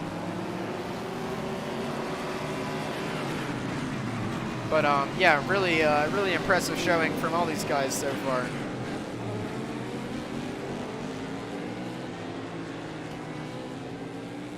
PR1 Matheson Motorsports currently has a 1-2 in the LMP2 category. As we take a look back at this battle again, the Lexus is going to go around the outside of the number 9 Pfaff Porsche in turn 1, and they are still side by side. The Pfaff Porsche will remain ahead through the S's into the International Horseshoe. Of course, is the Lexus going to be later on the brakes? No, he chooses to stay behind, and the KCMG Porsche just right behind in this as well. This is fantastic racing. A little bit more spread out now, as we can see.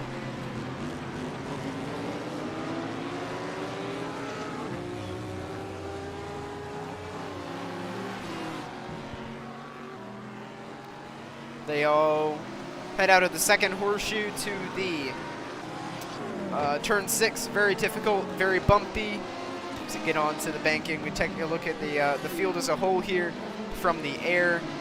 So many cars just streaming through there. What a sight to see. What a sight.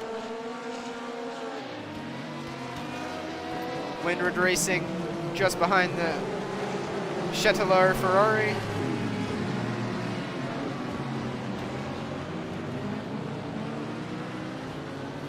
Doesn't look like they have the straight line speed. The cars in front are pulling away. So Windward Racing maybe a little bit down on straight line speed at the moment.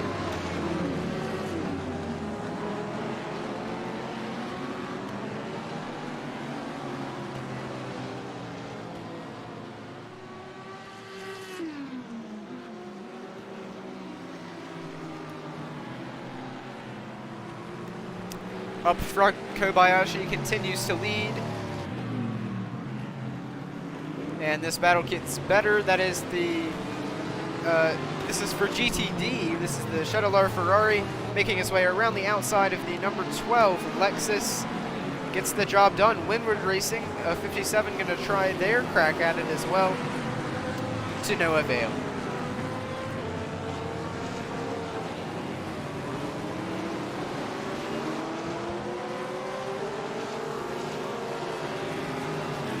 Through the International Horseshoe, Windward chasing the Lexus.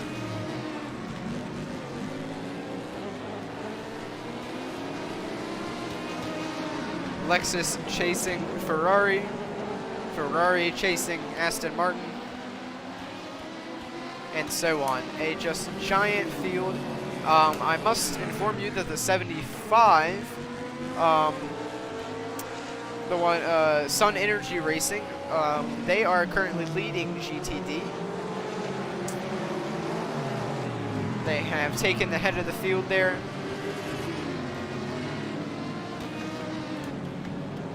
Followed by the number 16, Wright Motorsports.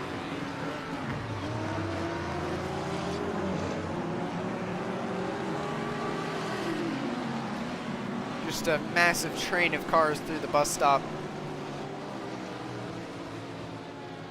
As the Lexus once again trying to get a run on that Chevrolet Ferrari, the number 12 versus the number 47 here. We're going to take a look at who is in those cars. They're going to split some slower traffic. That's another GT car. There's an LMP3 just trying to get around the outside as well. That's just not going to happen.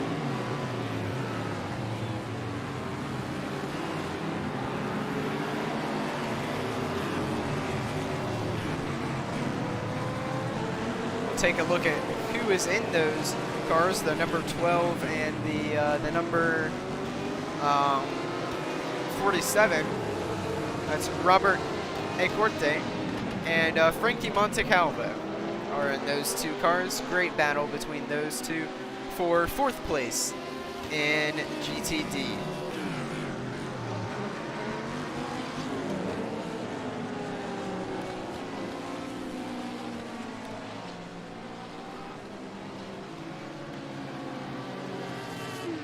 Loving these helicopter shots that we're seeing. So many cars, so many teams.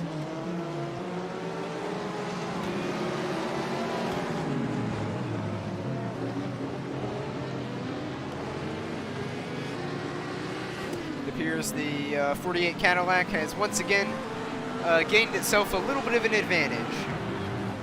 Not a large one.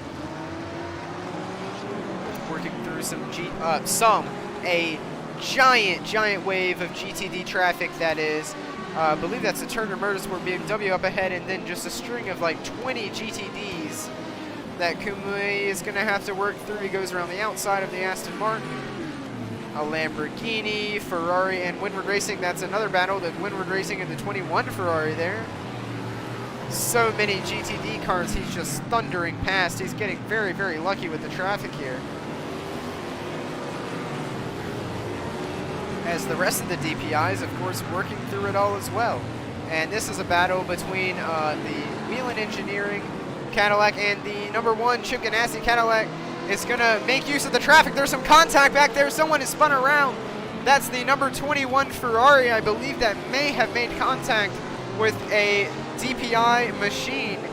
Well, he just smoked the tires going around. The team won't really enjoy that very much.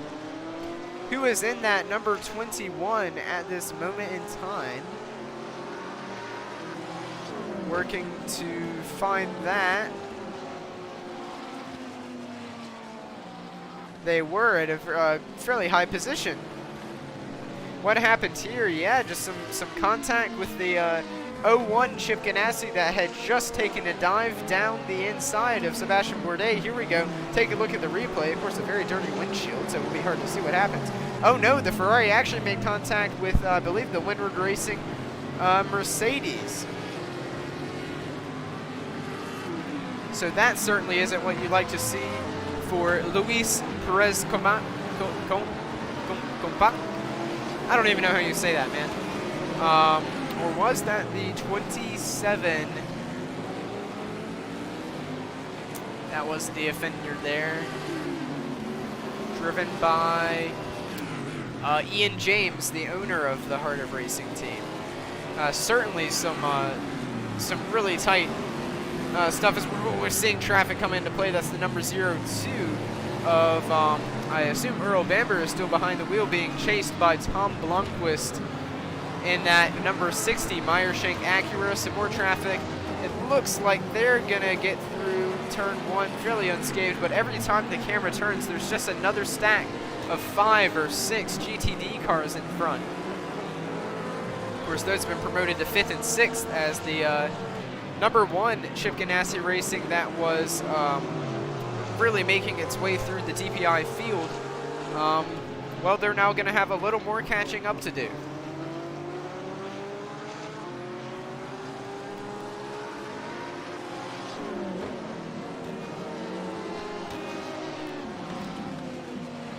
Just making their way through the GT traffic now.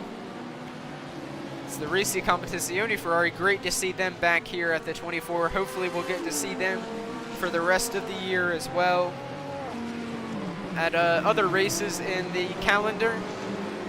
We've missed them a lot in the States and their days in the Ferrari.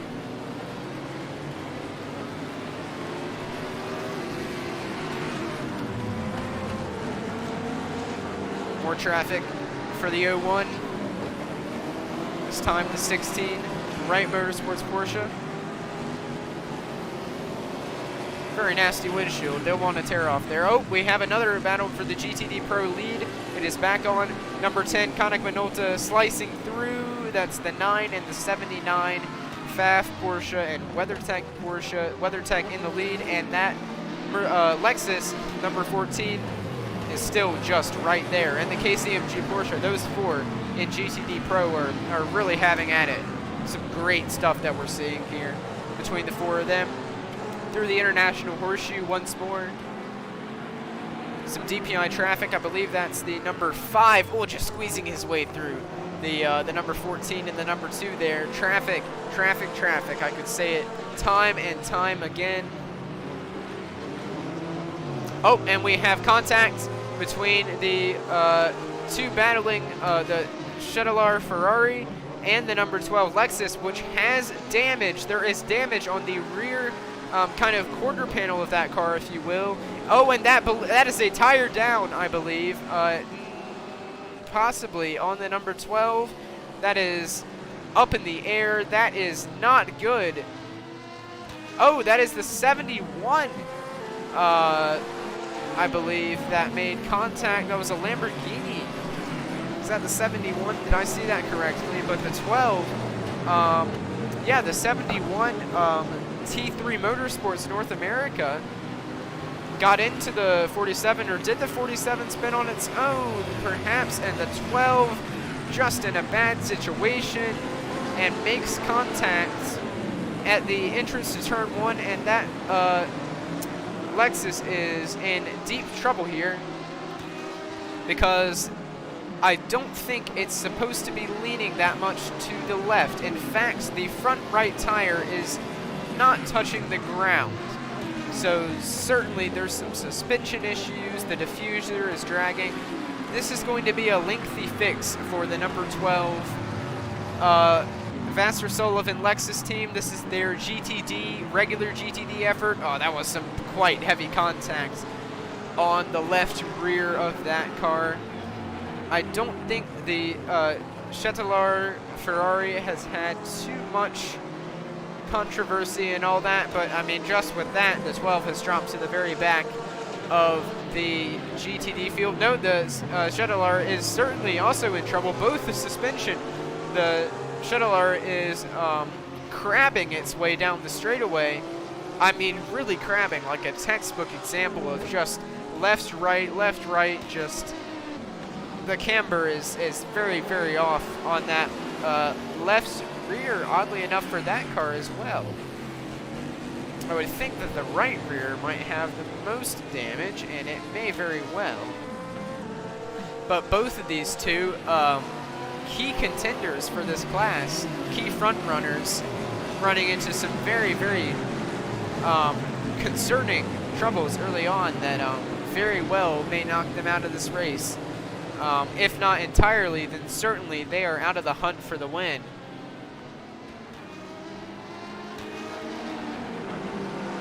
It'll take a lot of strategy if they're going to come back from that.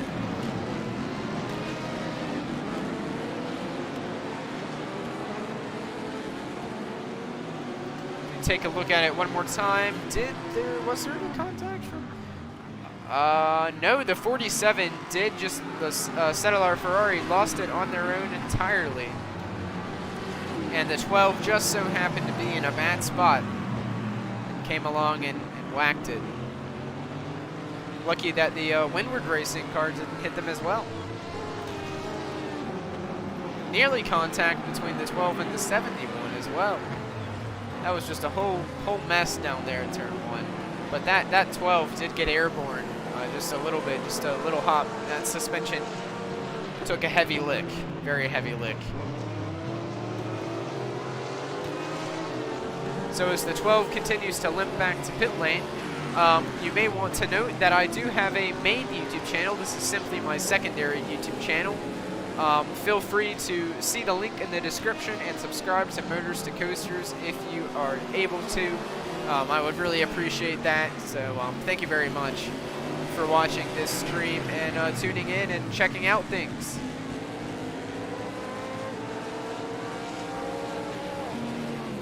A very, very disappointed, frustrated looking Frankie Montecalvo as he limps his way back to pit lane. That number 12 Lexus is probably going to go straight behind the wall if I had to guess. And indeed it does go straight back to the garages. IMSA officials running. Take a look at it. Fans scurry out of the way.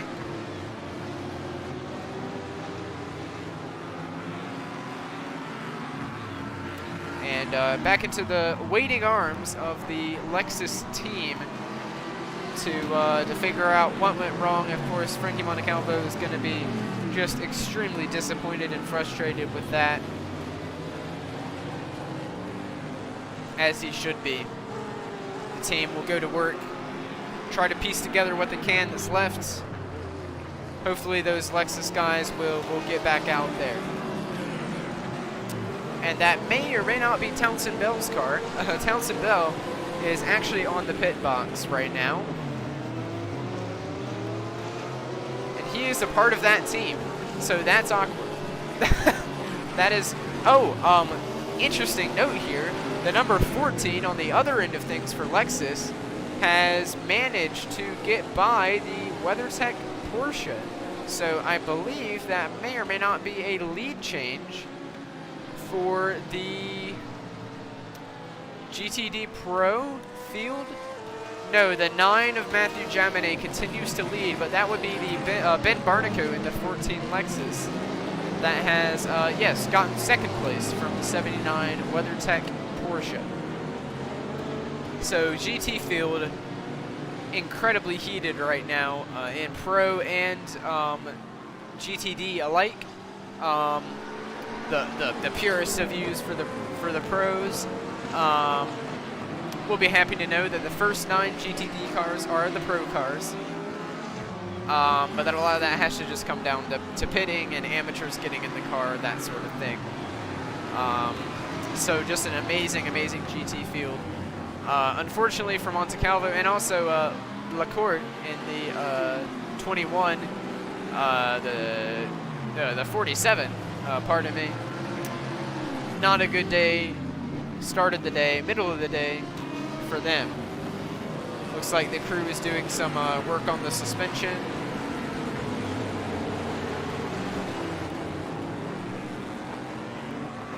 There's a guy with his legs up diving into the back.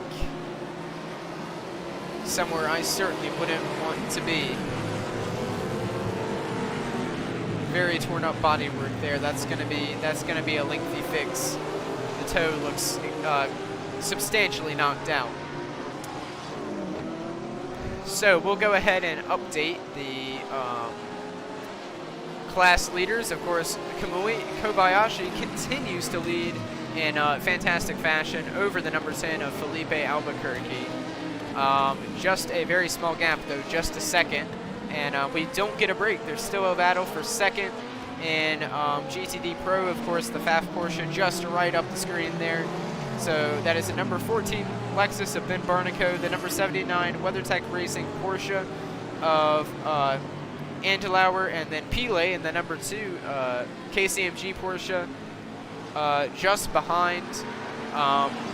But your leader remains the same in DPI. In LMP2, it is still Scott Huffaker in the number 52 Orica, so that will actually change. That is the number 52 PR1 Matheson Motorsports. I don't think that'll be the last time we see them up there in P1. Just making sure I spelled this right.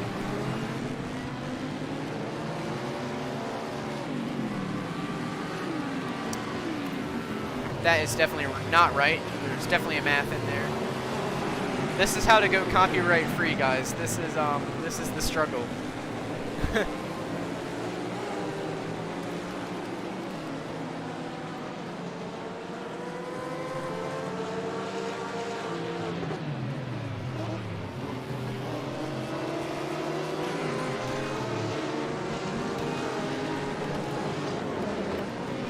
Just paying attention to this battle again. I still need to finish filling out this leaderboard.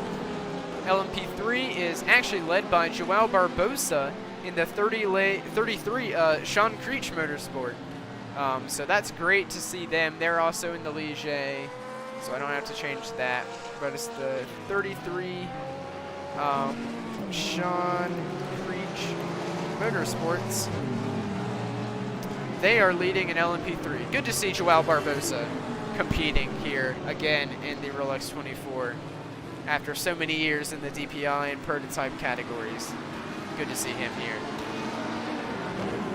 Number 9 continues to be the leader in GTD Pro, the FAF Porsche.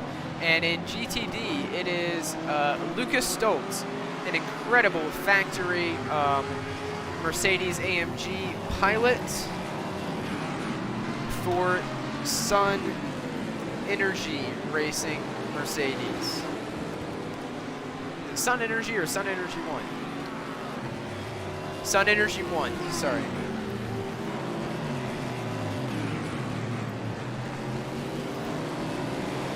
They lead in GTD, and looks like we have ourselves another battle in DPI. This for 4th, Pippo Durrani getting around traffic. Tom Blomqvist still continuing to just pester the red and white Whelen Engineering Cadillac, and just behind is the number 02, I believe still of Earl Bamberg.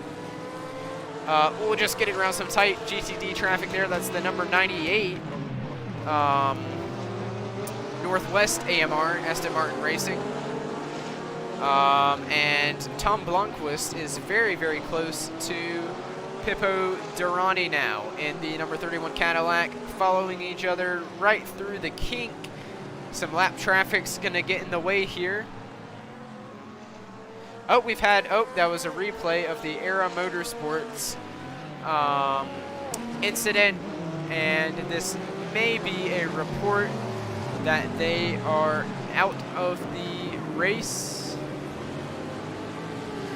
That is not the report. They appear to be back on track, and so is the number 24 BMW. They had some issues earlier. They are actually the last overall car in this race, but I believe that everyone except for that number 12 Lexus and the number 47 Ferrari are currently on the track running. So great stuff there. 22 and a half hours to go. Just under, in fact. 22 hours and 23 minutes remain.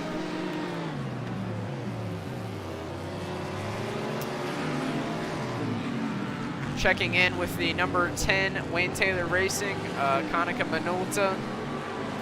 Their second year, of course, in the Acura. they are in second. Felipe Albuquerque is. I have the, oh, you can see with that dirty windshield how blinding that sun is going to be as they get into the kink and continue on throughout this race. Taking a look at the number 28 Mercedes, that's the Allegra Motorsports. And there is a GTD Pro BMW in front of them. Ooh, a little squeeze for the win. Taylor Racing. Felipe Albuquerque, probably not too fond of that. He's used to it though with all these, all this traffic.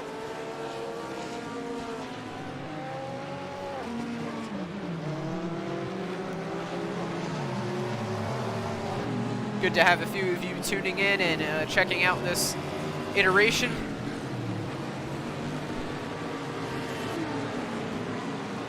Is that, I was just checking out the BMW's diffuser. Is that slapping the ground, the number 24? It looked like it was bouncing on the ground some. Of course, they're way, way down the order, just, you know, trying to get through the race. There goes the 5 Cadillac. They're in third right now. Tristan Vautier still behind the wheel.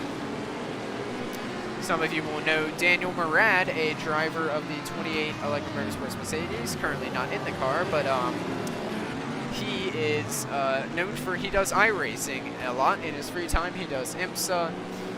Be sure to check him out on Twitch at Daniel Murad, or I think it's Mo Radness is his name on there. So yeah, they're having a pretty good race so far. Let's see, where are they in the order right now? Oh, and before we say that, Whelen Engineering is into the pits. Windshield tear off, tires and fuel, but I think Pippo Durrani has stayed behind the wheel.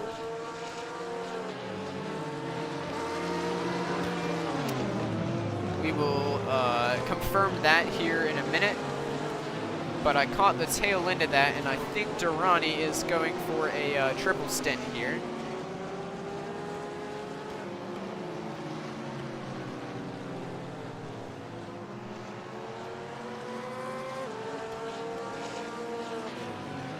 We'll let you know that in a moment. We'll return to the to Daniel Murad and that 28 Windward Mercedes. Ooh, there was nearly some contact there between the GTD leader and the G-Drive, one of the G-Drive prototypes. That's the 68, I believe. But Lucas Stoltz in the number 7 Sun Energy 1, number 75 Mercedes AMG GT3, leading GTD, the regular GTD class at this moment in time. You can see that flexible wing on the back moving about a little bit. Don't tell the Formula One stewards. They're having a very, very good showing there. Kenny Habul qualified for the qualifying race. He had some interesting comments about how he received his lap time. A legendary amateur driver, but Lucas Stoltz is everything but amateur.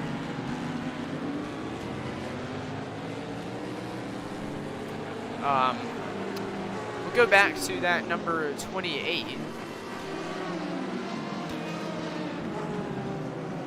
See if we can find them.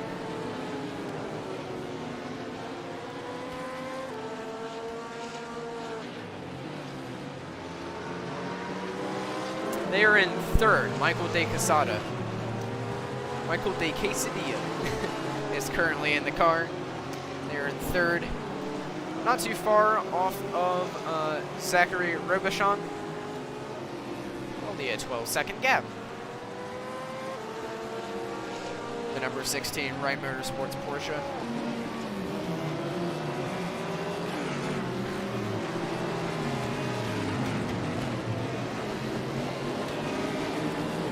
It's great seeing the, we haven't seen a lot of the Corvette C8R, but they are in there. The highest ranked one is unfortunately only 6th, driven by Nick Tandy. That's the number 4. Oh, we have a spinner. It looked like an LMP3 there that was high-sided on a curb. More importantly right now, Felipe Albuquerque is closing in on Komi Kobayashi, that AWA LMP3. They've been in some troubles so far in this race. They are going again. but more importantly, Felipe Albuquerque is closing in on Kamui Kobayashi.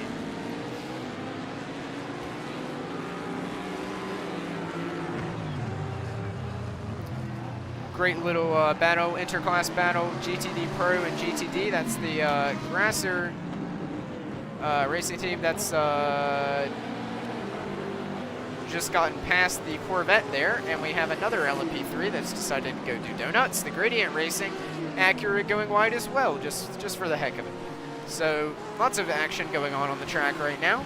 But the 75, the leader of GTD, is attempting to go for a pass on Antonio Garcia in the number 3 Corvette C8R. They're in 9th place in GTD Pro as we speak. And of course, Lucas Stoltz in the 75 Sun Energy 1 has the lead in that class.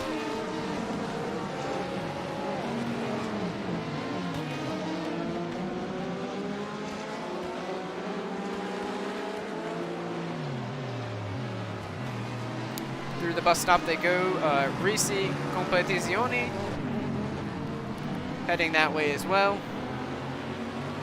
Just behind the Corvette, they are currently 10th in class out of the 13.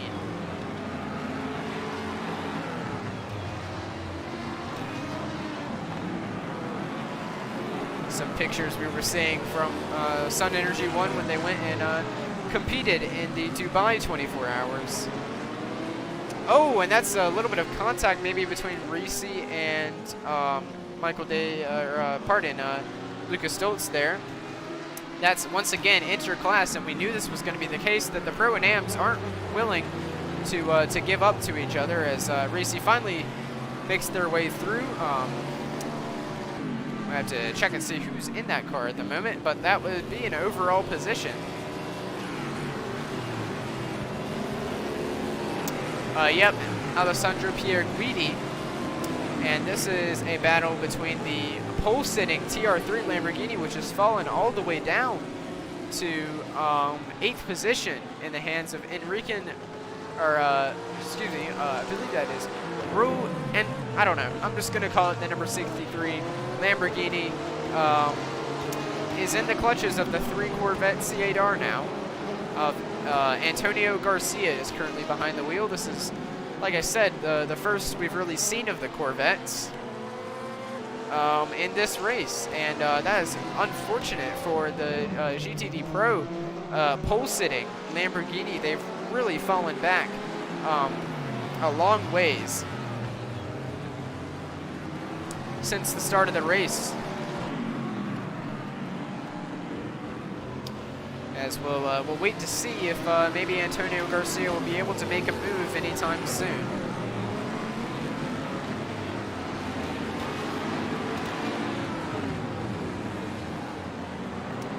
Maybe into turn 1 as they go through the tri-oval. He's got a good run, but it's blocked by the number 63, and he will have to settle for staying behind now, and the Risi Competizione Ferrari is getting involved in this as well.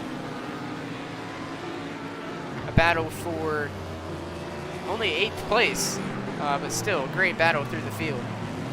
8th, 9th, and 10th all right together. So many cars in this race, and they're all just so tight and compact, and everywhere you look there's a battle going on. In the feed, we're not seeing the DPI battle, but it's still certainly very close between, I must mention, Jose Maria Lopez has actually gotten behind the wheel of the 48 Cadillac DPI. I believe that's the first time he's driven with them. Of course, another Toyota Gazoo Racing specialist over there in the World Endurance Championship. He's made his way across the pond, and he is leading the 24 Hours of Daytona.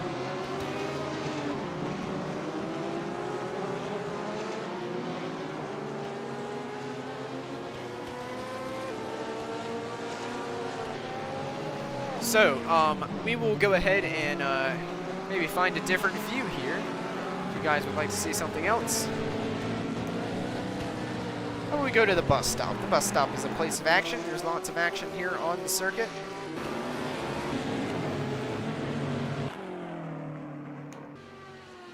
Go to just take a minute to get there. Of course, as we look at this battle, while I'm multitasking, the Race Competizione Ferrari has got himself a nice draft on that Corvette C8R.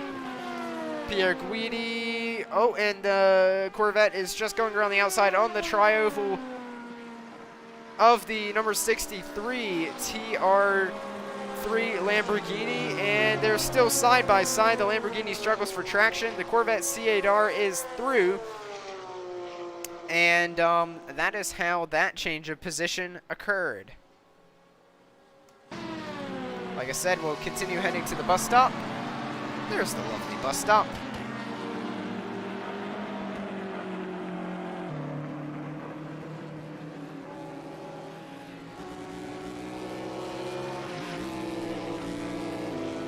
As the race continues on.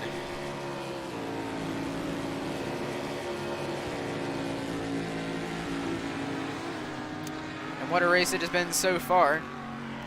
Jose Maria Lopez, I believe, is about a 2.5 second gap now. Looks fairly comfortable, but for the next DPI car. Also, Ben Keating is currently in the number 5 Cadillac DPI. So that is his first racing stint in the Cadillac. Of course, usually he's in the LMP2 car, but he's doing his typical double duty that he likes to carry out and implement during the 24 Hours of Daytona.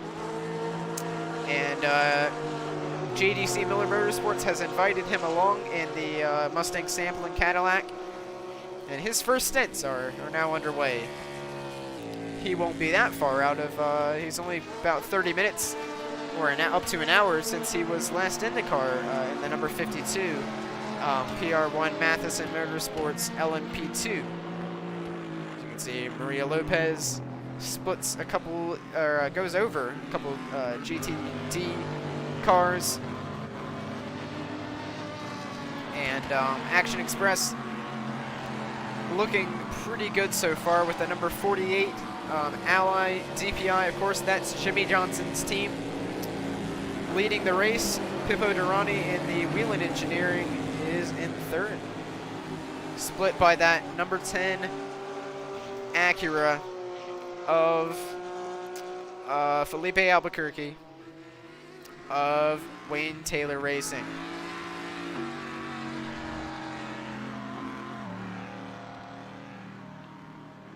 A little bit of a lockup there for Maria Lopez. Nothing of significant issue though.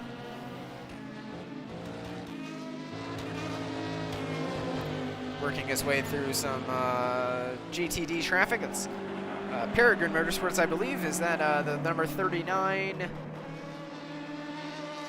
Actually be, yep, Peregrine Racing. Carbon with Peregrine Racing.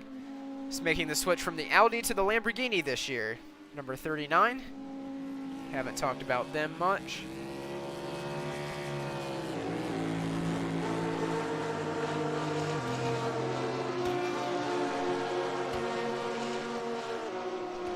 Many hours remain. Once again, we will check and see, has anyone already failed to complete the race? Well, there's two in the pits. The two that had the incident, the number 47, Roberto Lacorte and Frankie Montecalvo, making contact in turn 1 after the 47 had a brief spin on their own. Both of them still behind the wall. Everyone else is out on track. So 59 of the 61 cars are out on track, and nobody has officially retired from the race so far.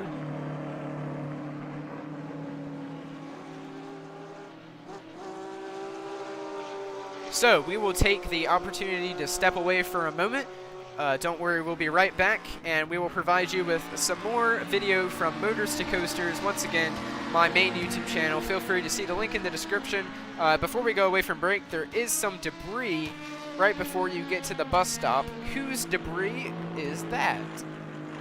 Is that the BMW's diffuser, which has just decided, yes, the BMW's diffuser. Actually, that's a giant piece of undertray there has just decided it doesn't want to play anymore, and it has landed fairly outside the zone of real issue at the bus stop. Hopefully that won't be a bit of an issue. Which is ironic because we are just looking at the bus stop here. I didn't see anything fly. We'll be right back.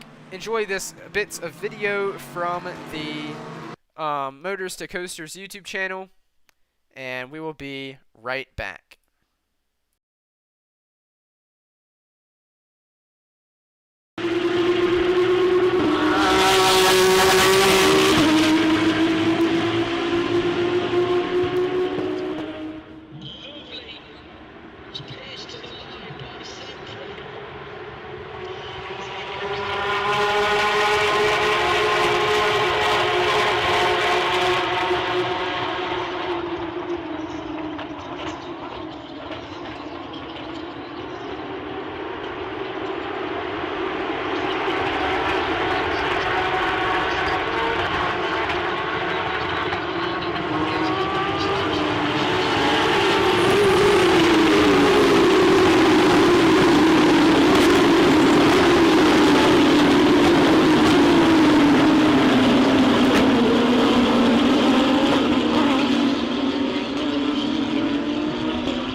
do whatever we can in the last two races to make the points difference. So you really have to be up front, got to be fast.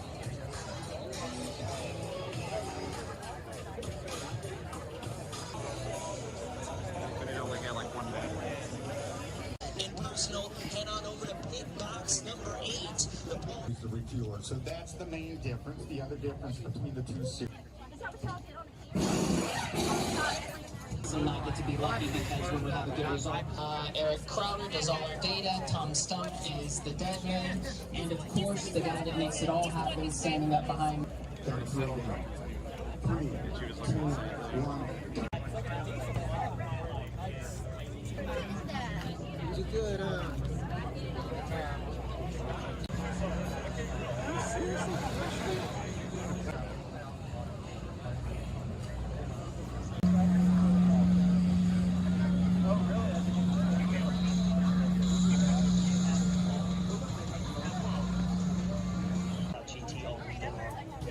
It's not too often you can get. I want to tell everybody that Bay Group Walk presented by Haggerty is open. Prevents a quit.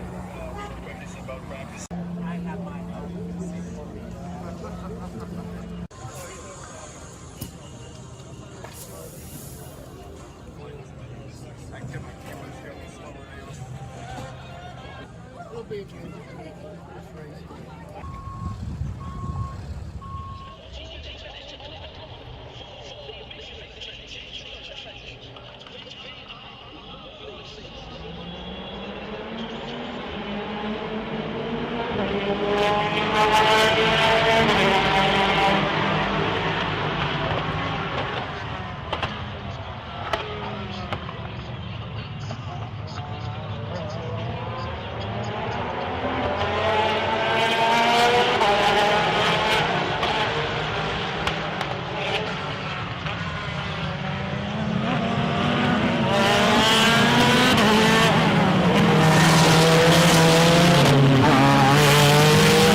Alright everyone, we are back. And the race continues on without me. I see that the number 9 FAF Porsche has a driver change as well as a 79. Actually, all of them really up front do. Felipe Nasr is behind the wheel. And there is a car in the wall, the number 19 at the bus stop. Number 19 Lamborghini.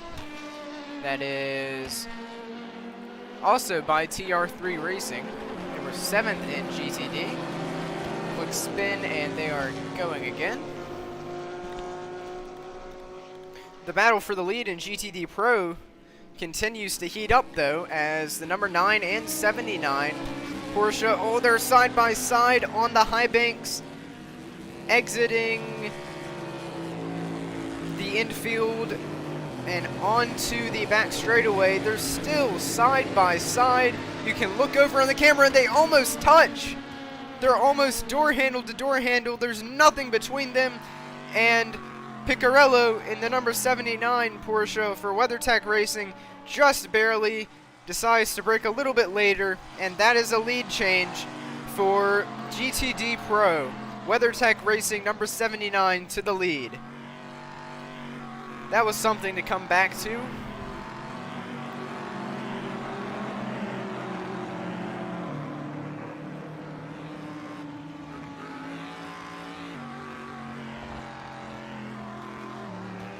Where is... There we go.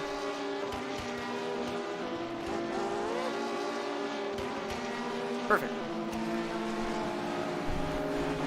Oh, there was some contact.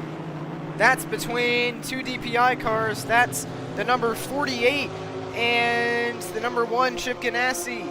That's Jose Maria Lopez and Sebastian Bourdais. Sebastian Bourdais just was too aggressive there and got into the number 48. Will there be significant damage on the 48? It looks okay for now. I don't see any major issues. That could have been much, much worse. Both of them could have had some quite significant damage there. We'll go ahead and update the leaderboard. It stays the same for now with Jose Maria Lopez in the number 48 Action Express in the lead. Will PR1 Matheson Motorsports still be leading? Indeed they are. 33, it is still the in the LMP3 still leading. But of course, GTD Pro has changed as this will be changing throughout the race for sure. Number 79.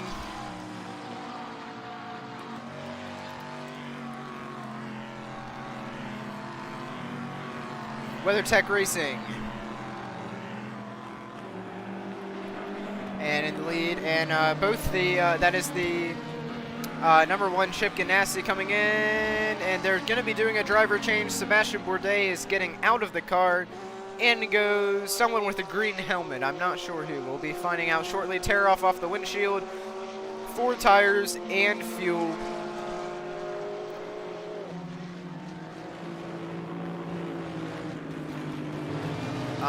We got the 57 Windward Racing Mercedes.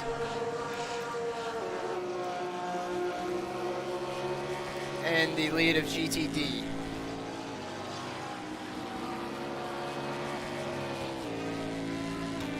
So that's the situation there.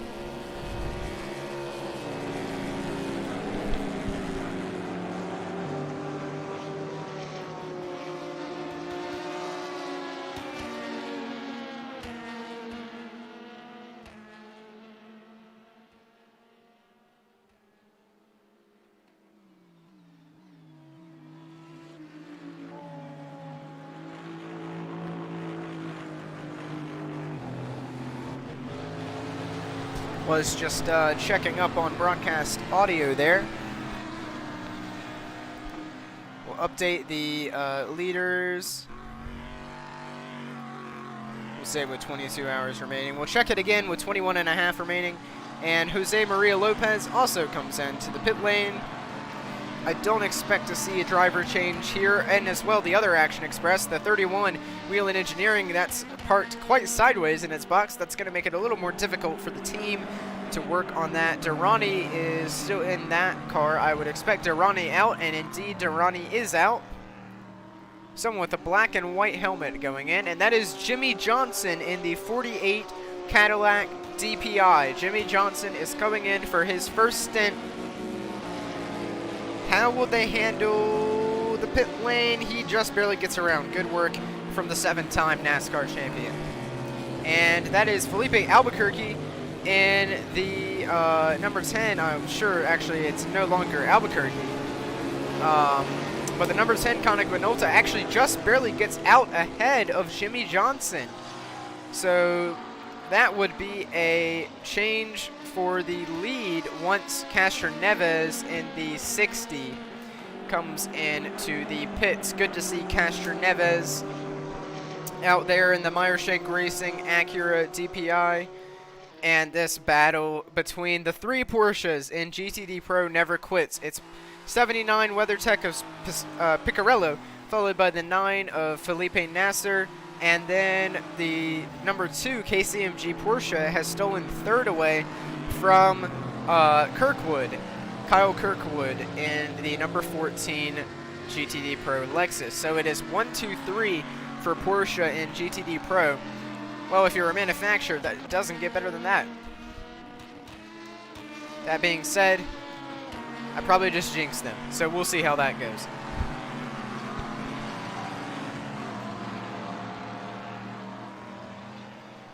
Just under 21 hours and 45 minutes to go. And I don't think that we're going to be able to separate the WeatherTech Porsche and the Pfaff Porsche very much over the course of this race.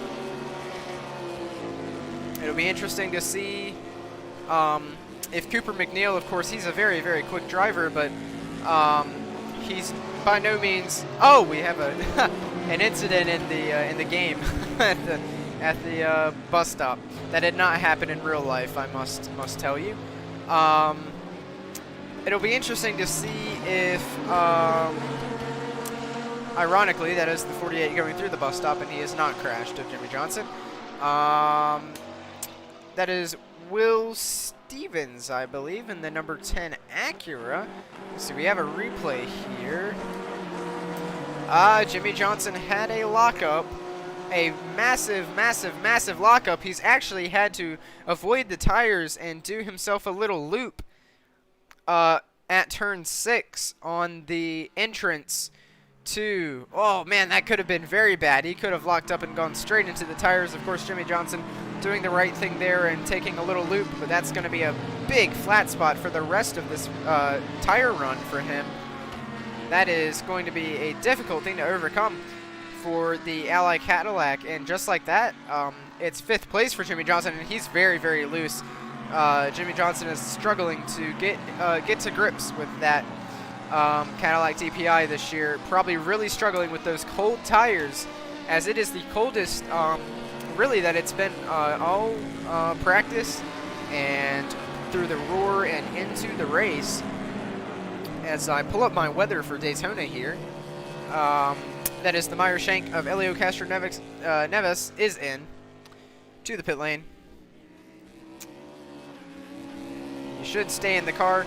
It is only 46 in Daytona, and it feels like 39 because of the wind chill, but especially that track temperature will not be very warm. Those tires are really going to struggle.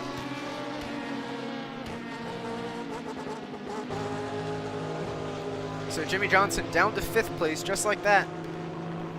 Just simply, he's not a, forever DPI driver. He's going to struggle as he goes throughout the race and has to deal with the car in the night. That's going to be very challenging with the cold. So we will see how it all goes for the incredibly talented but rookie experience in prototypes.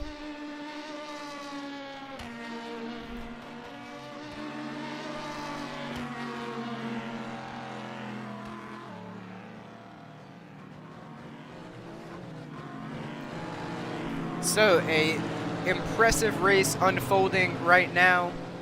The 79 and the 9 and GTD Pro cannot be separated. They are still only by about a second or so.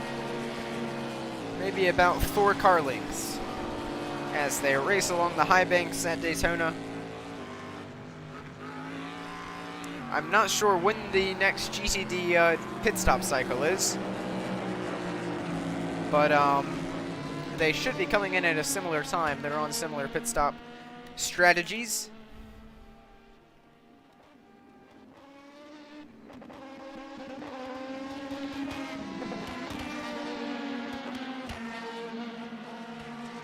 Through into the International Horseshoe.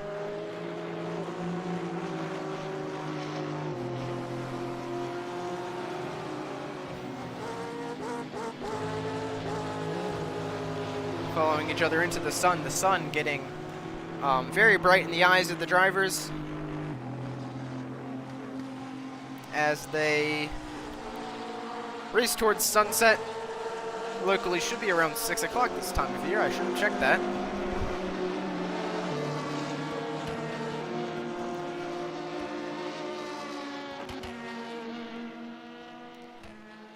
You can see a couple barbecues brewing in the background. And I was spot on. Exactly 6 p.m. today. I'm just a weather genius. Sorry. I think I'll just go get my job as a meteorologist now. Thank you for watching. I'm just kidding. Oh, man. Yep, 6 o'clock tonight. The sun will set just in 2 hours' time. The track will begin to get dark.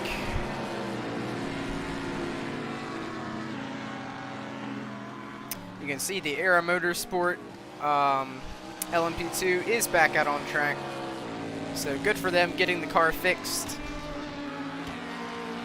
And just trying to, you know, hang on for the rest of the 24 hours.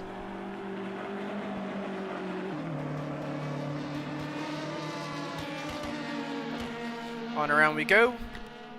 Let's have a change in scenery, shall we? Where should we go?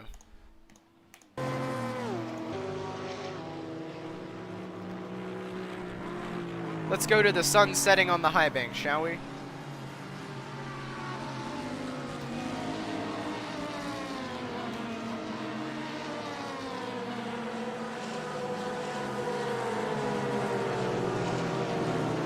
Alright, how's that look? Yeah, that's good.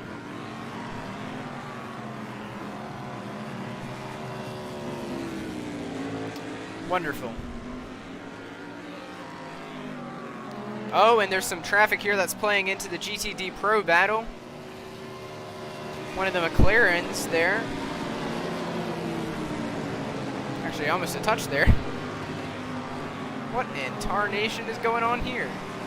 79 is slow. Maybe had to lift a little bit. That's the Optimum Motorsport McLaren. And the FAF Porsche is right on him. They're not going to go too wide through the bus. What is this 59 doing? That was a very bizarre, I don't know what was really going on there, but basically the 59 and the 79 went side by side. Of course, that's a GTD versus a GTD Pro, but still, same specifications. So that was a very strange scenario, but now there is a lapped car, technically, or at least a lap car. Well, the 59 Optimum Motorsport, who was driving that car, really wants that lap back from the 79 Porsche. Of course, these are, two separate classes, but they're still very determined to race each other, and that's brought the KCMG Porsche and the Lexus all into it. So that is a real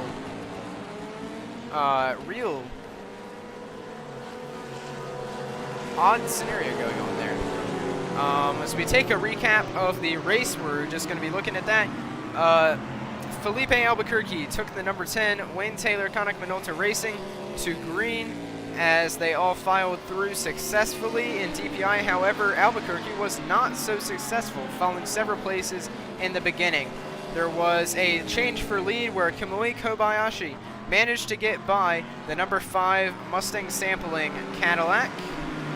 Then early on, Aero Motorsports had a heavy impact with the barriers after dealing with some traffic at turn 6. Actually, Marshall ended up falling down there. He was okay, fortunately. I just noticed that.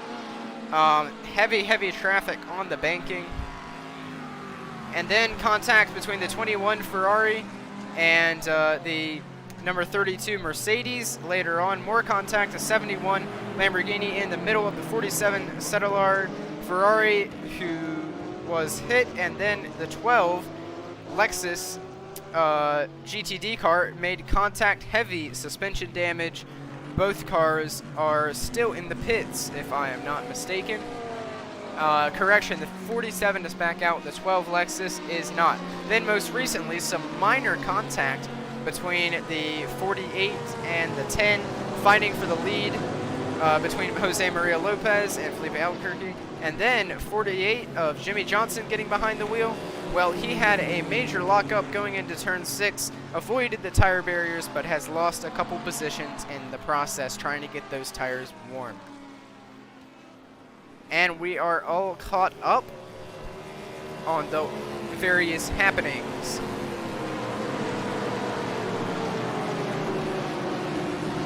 As we take a look at the 3rd place, Meyershank Racing. What a fantastic livery that they've put on this car this year. Just stunning pink and blue and white. A lot more white on the car this year. It's a really great looking livery. It really stands out among the rest of them.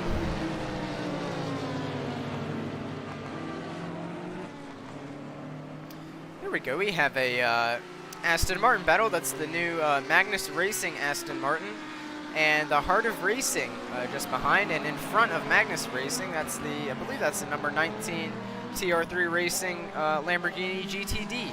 Not the GTD Pro, but the GTD. And are they going to go 3 wide? Surely not. They decide it's best not to.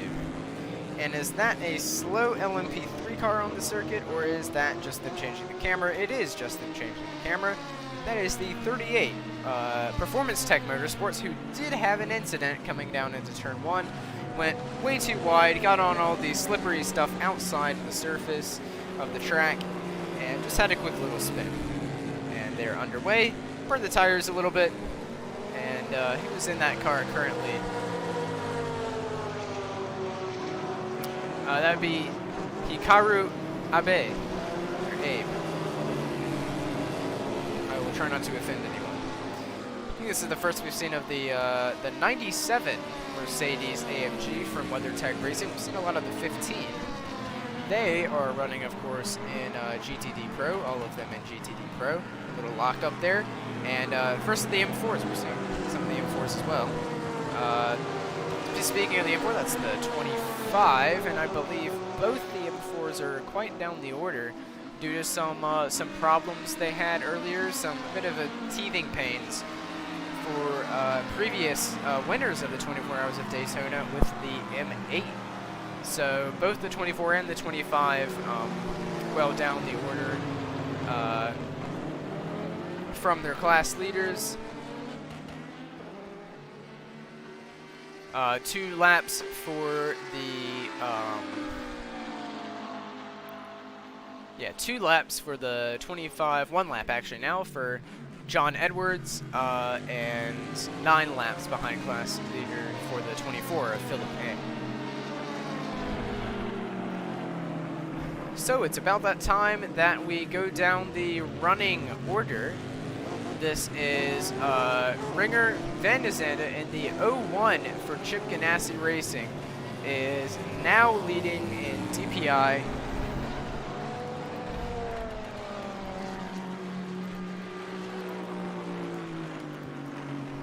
So that is, of course, a lead change after Jimmy Johnson's struggles as he now works his way through traffic. I think he's going to decide to play it safe through the king. Indeed, he does. So Jimmy Johnson will do his best to maintain the car throughout his stint. Get his minimum drive time in. In LMP2, it is still that 52 PR1 Matheson Motorsports Orica of Scott Huffaker, who continues to lead there. In LMP3, there has been a change to the leader, the number 74 of Riley Motorsports has taken over again. That would be Gar Robinson, still in that car.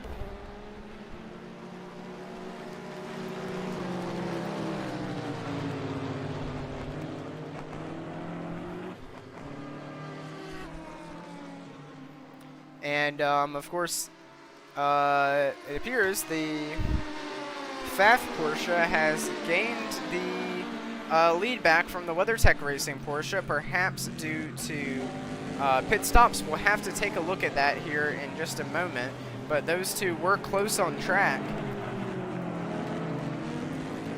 So we'll have to see if that was an on-track pass. And well, looky there. That's the 39 Paragon Racing Porsche, or Lamborghini, pardon me, that has made their way to the front as well. The number 39. We were talking about them a little bit earlier on. The Carbon with Paragon Racing.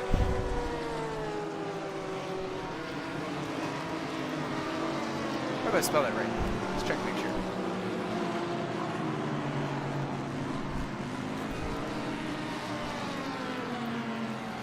This definitely is the longest one I've typed so far. I'm gonna have to make this thing smaller. It's a little bit tough to read. Let's add a, I'm gonna add a background to it.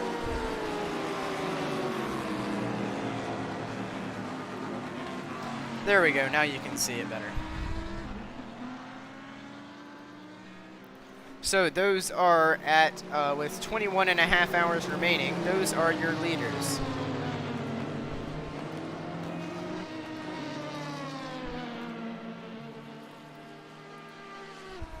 As we look at the high banks of Daytona as the race continues onward.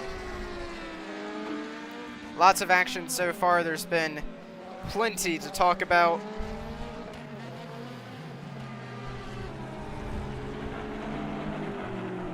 And of course, there will be many times more to talk about.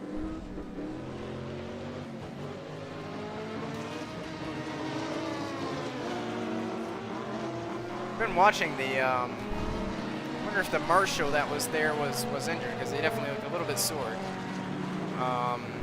When that Era Motorsports car hit the wall.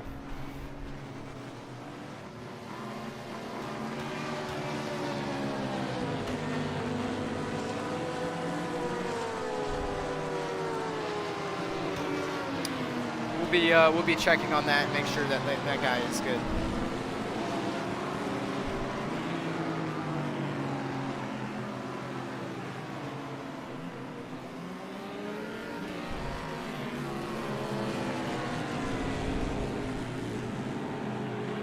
But as we continue on,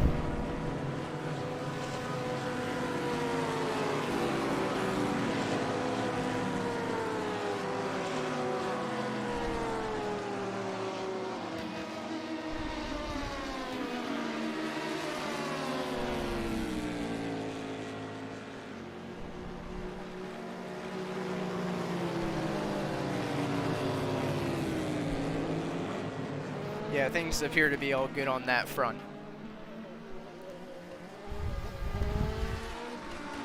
We are currently looking at the number one, the leader in this race. Quite frankly, that's where Chip Ganassi Racing belongs after so many successful years in the Daytona prototypes around Daytona. And here they are, Ringer van der Zande. He was so close last year until that flat tire took it all away. Will Chip Ganassi be luckier this year? I think we're all hoping for that. At least I am certainly hoping that they find some more luck. But for now, it's all pace and speed, and that's what they need right now. have plenty of it to come by.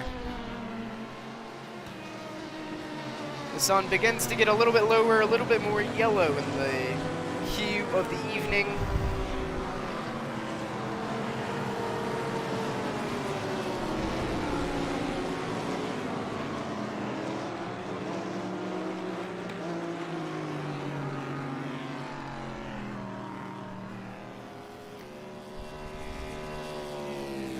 Once again, we'll provide a thorough race update with 21 hours remaining.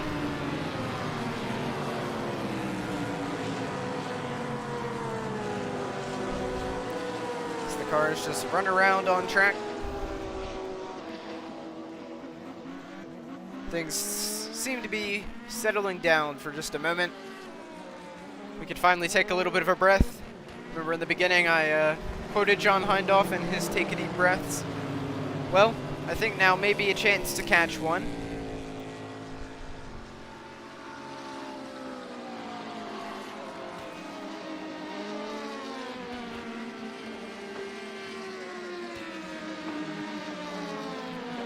Note some of the driver changes that have taken place.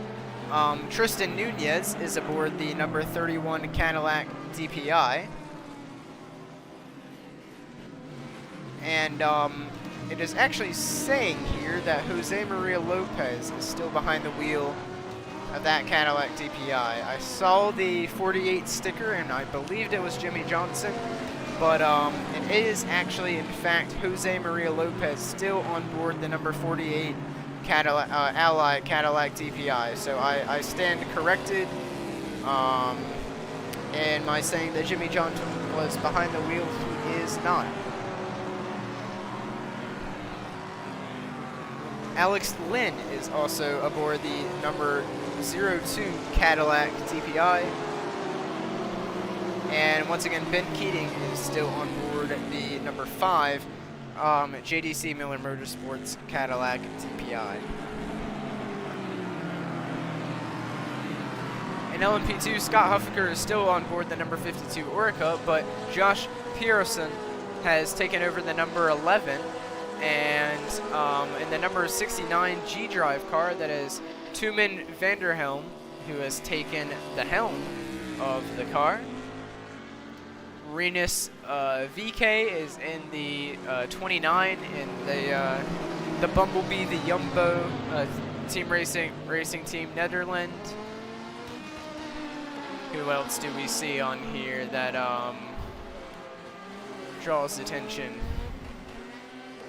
George Kurtz has gotten behind the wheel at number 54 Core Auto Sport LMP3. Phil Hansen, quick driver there, is behind the wheel of the United Autosport Orica LMP2.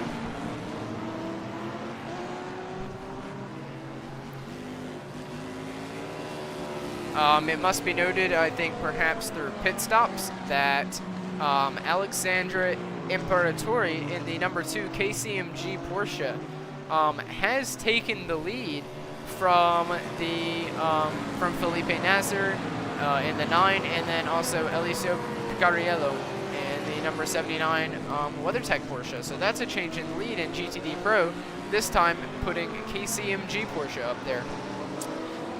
James Collado, actually, in the Ferrari 488 Risi Competizione, number 62, has managed to make their way up to 4th place as well. So, well done to them for getting up there as well.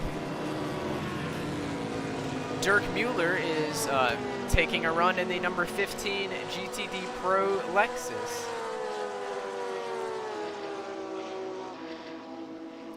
Kyle Kirkwood, however, is still in the number 14.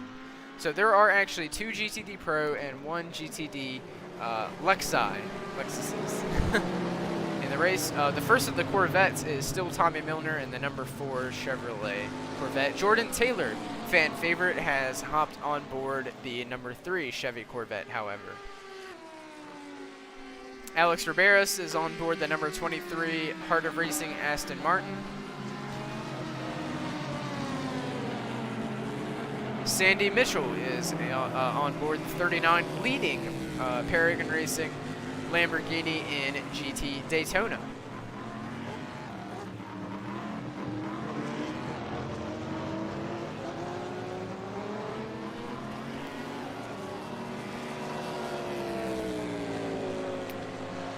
As we continue to look down, Kenny Habul is in the third place. Number 75 Mercedes AMG for Sun Energy 1. They are, he is obviously the boss man, kind of the amateur driver of the team. He's been making the rounds recently. And yeah, very quick am in that car at the moment. Stephen McAleer is on board the number 32. Gradient Racing Mercedes. Ryan Hardwick is on board the number 16 Porsche, which you actually just saw go by in the stream there.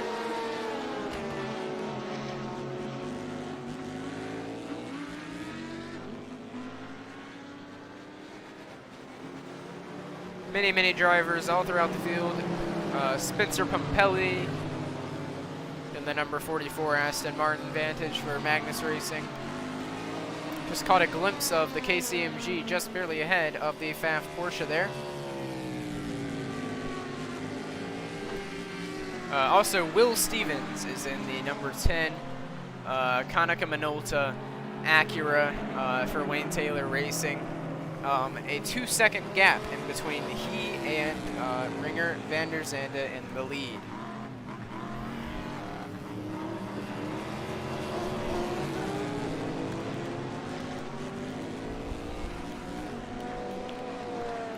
More lap traffic here. A couple of BMW M4s. Great to see all them here, as the sun is really getting bright, shining on the track.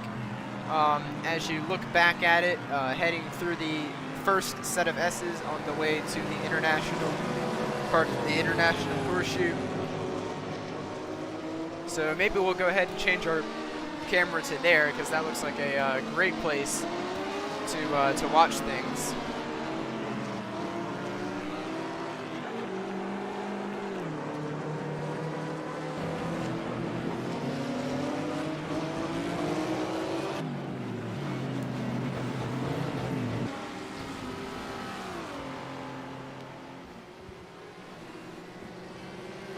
Just finding that camera here.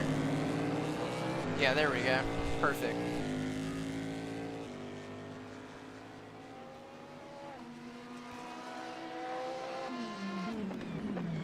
Lovely view of the cars snaking through the S's there.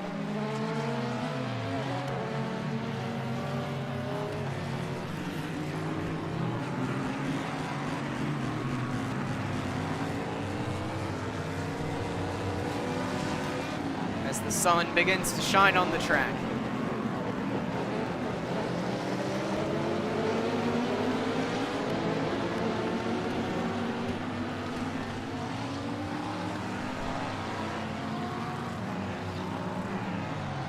Almost 3 hours into this 24-hour race. That is that is the 33. The team Joao Barbosa is on. Sean Creech Motorsport, LMP3. Managed to take a spin down at turn 1. Let's see what happened here. Just came in way too hot and got on a bit of the slippery stuff. Took a little spin around. Doesn't appear to be any harm or any foul there.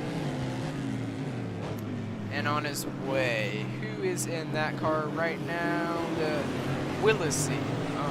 That would be Lance Willesee of the Americas.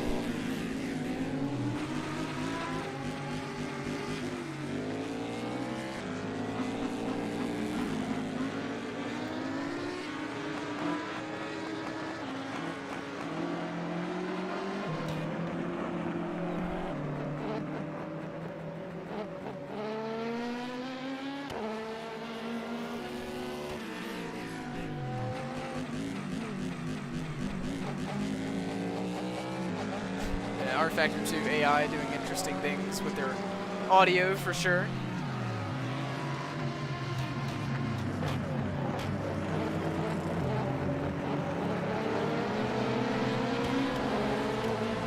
It certainly is. The evening hue is the late afternoon hue really is beginning to be visible now.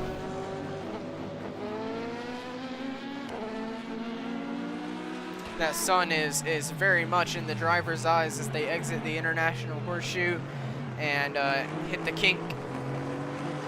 Now down into the second horseshoe. Getting around some GT traffic is the number 10 of Will Stevens. LMP3 and GTD Pro traffic. Sun once again right in your eyes as you exit turn 6 onto the banking.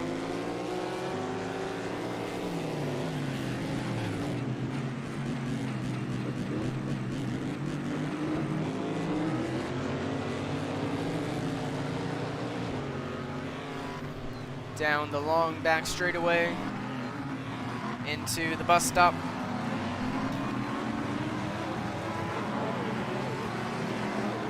Now we're taking a look at the Wheel and Engineering Cadillac DPI. They're in 5th. They haven't been showing as much pace as they did. Of course, they were the championship winners last year in the IMSA WeatherTech Sports Car Championship after a crazy finish to the race.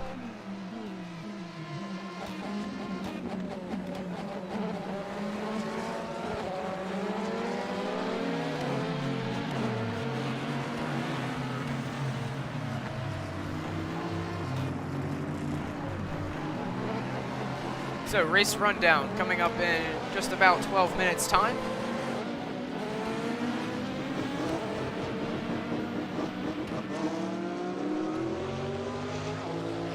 Taking a look at these onboards again of the sun.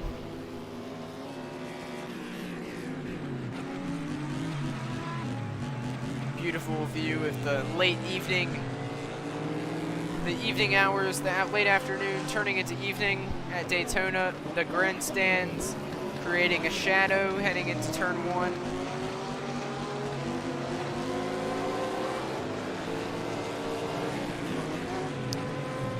And it certainly looks warmer than it is, I'll tell you that.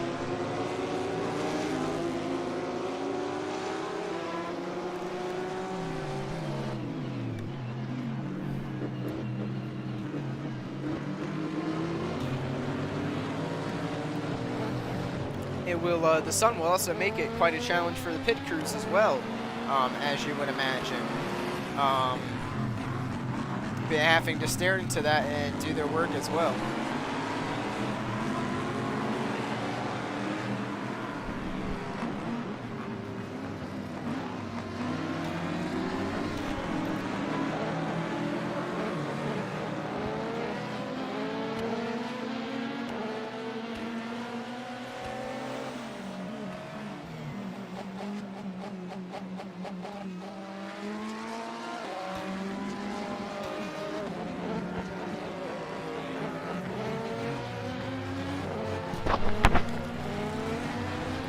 We are looking at the Meyershank Racing Cadillac, where'd that come from? Acura. Elio Castroneves, of course, last year's Indy 500 winner, currently behind the wheel.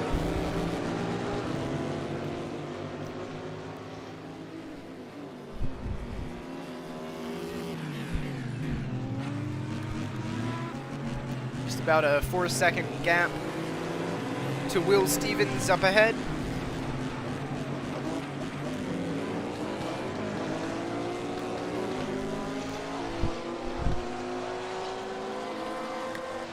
To the high banks once more.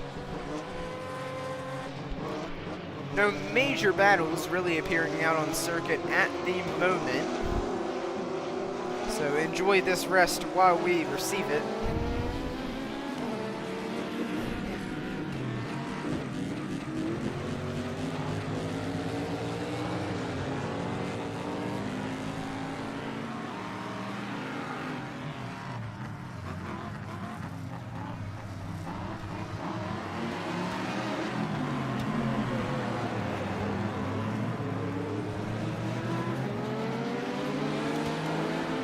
Now we're getting a look at all the traffic going into turn 6. Some LMP2 battles. I believe that would be the number 52 of Scott Huffaker lapping the number 8 of, I believe that is Rui Pinto de Andorra de something.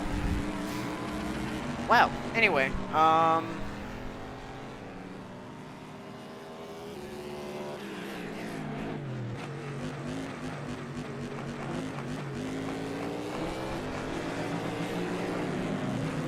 United Auto Sports making work of traffic into the bus stop and their LMP2.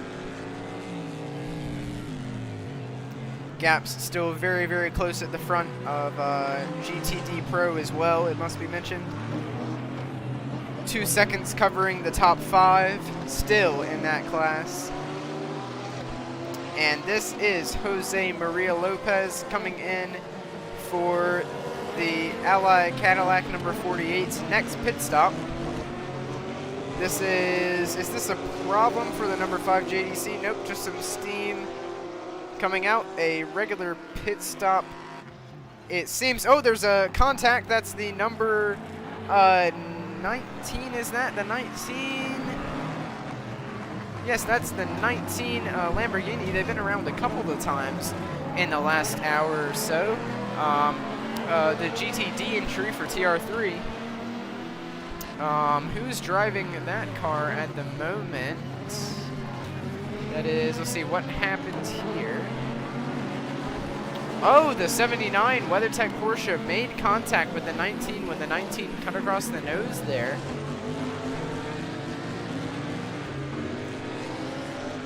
You can check the onboard here. That'd be John Megrue in the 19 right now. Yeah, the 19 just didn't see the WeatherTech Porsche, I don't think, and just cut in a little bit too early.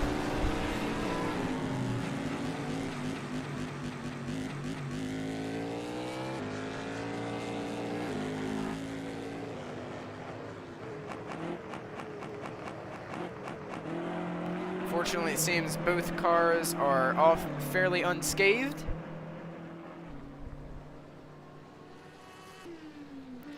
So just a reminder, if you're enjoying the stream, I would absolutely appreciate it if you hit the like button and subscribe and get this video out to, you know, everyone we can who's interested in 24 hours of Daytona and that sort of thing. And while you're at it, feel free to subscribe to my main YouTube channel, Motors to Coasters. The link for that will be in the description below. But thank you all for checking in and checking out this broadcast. This is a lot of fun.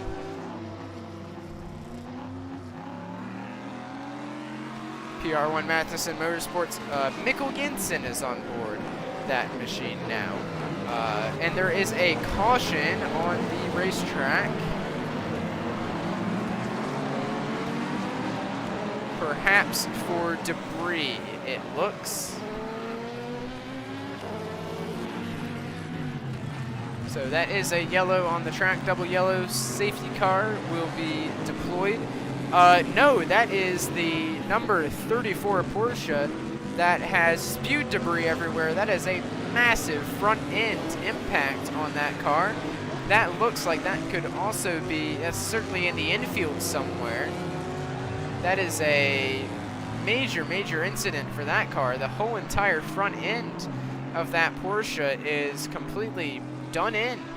And that appears to be, that would be the second hairpin. Yeah, that is a major, major front end implosion. The 34 of Kyle Washington is inside that car right now for GMG Racing Porsche. And we'll be interested to see what kind of impact that was, because that is a very heavy impact. Driver out of the car. Obviously very frustrated, but man, that is a rough hit. It must be. To leave that kind of impact on the front of a a very substantial, well-built GT machine. A little bit of a limp for sure for Kyle Washington. He'll go to the Infield Care Center, be checked out, and just be yet another testament to how well built and protected these cars are built these days. Hopefully we'll be able to get a replay and see just what occurred there. But yes, this is a caution flag period. Yellow is out. I believe this would be the third yellow of the day. Maybe it's just the second yellow of the day. As they will all form into a line behind the safety car. And this one may take a little bit of time to clean up, but fortunately there is an exit just nearby for them to leave out of. So that will be very good to be able to just kind of pull that car around there, get back to the paddock. And the track should be fairly clear for racing before too long.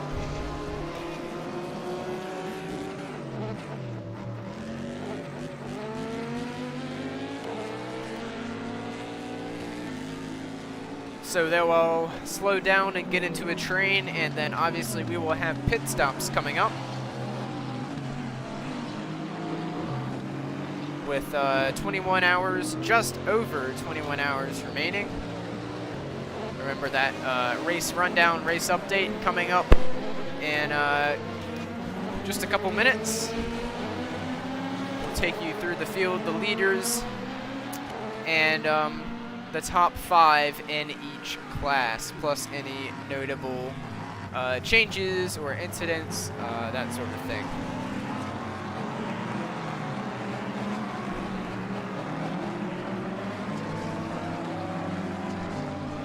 Interested to see who is in the number 48 now.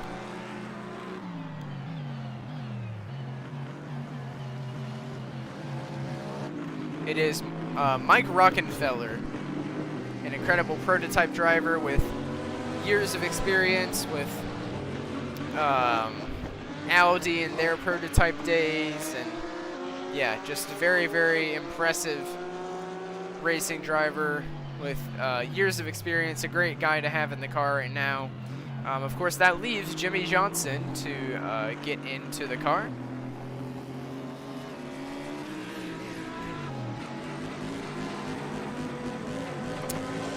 But he is taken over for Jose Maria Lopez,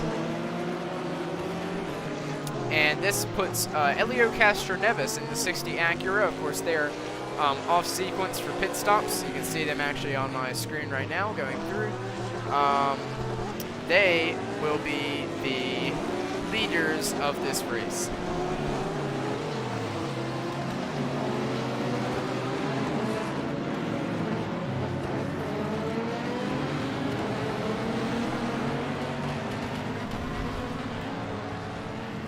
So they're putting the Porsche on the flatbed. They'll get the debris cleared. Pit stops will cycle through, and we will have more racing at Daytona.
So pit stops are about to cycle through.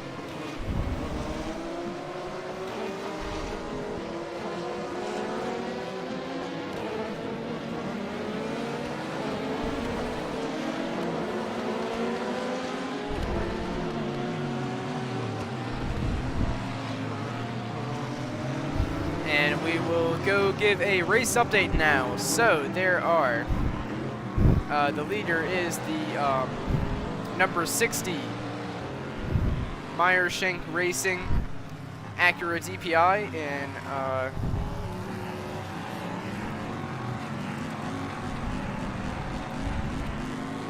gonna type that in.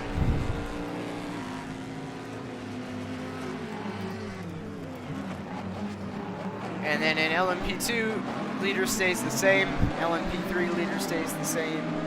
GTD Pro, it is also the same, with Felipe Nasser in the FAF Porsche still leading.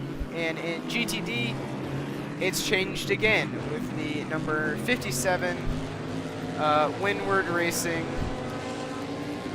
Mercedes back on top.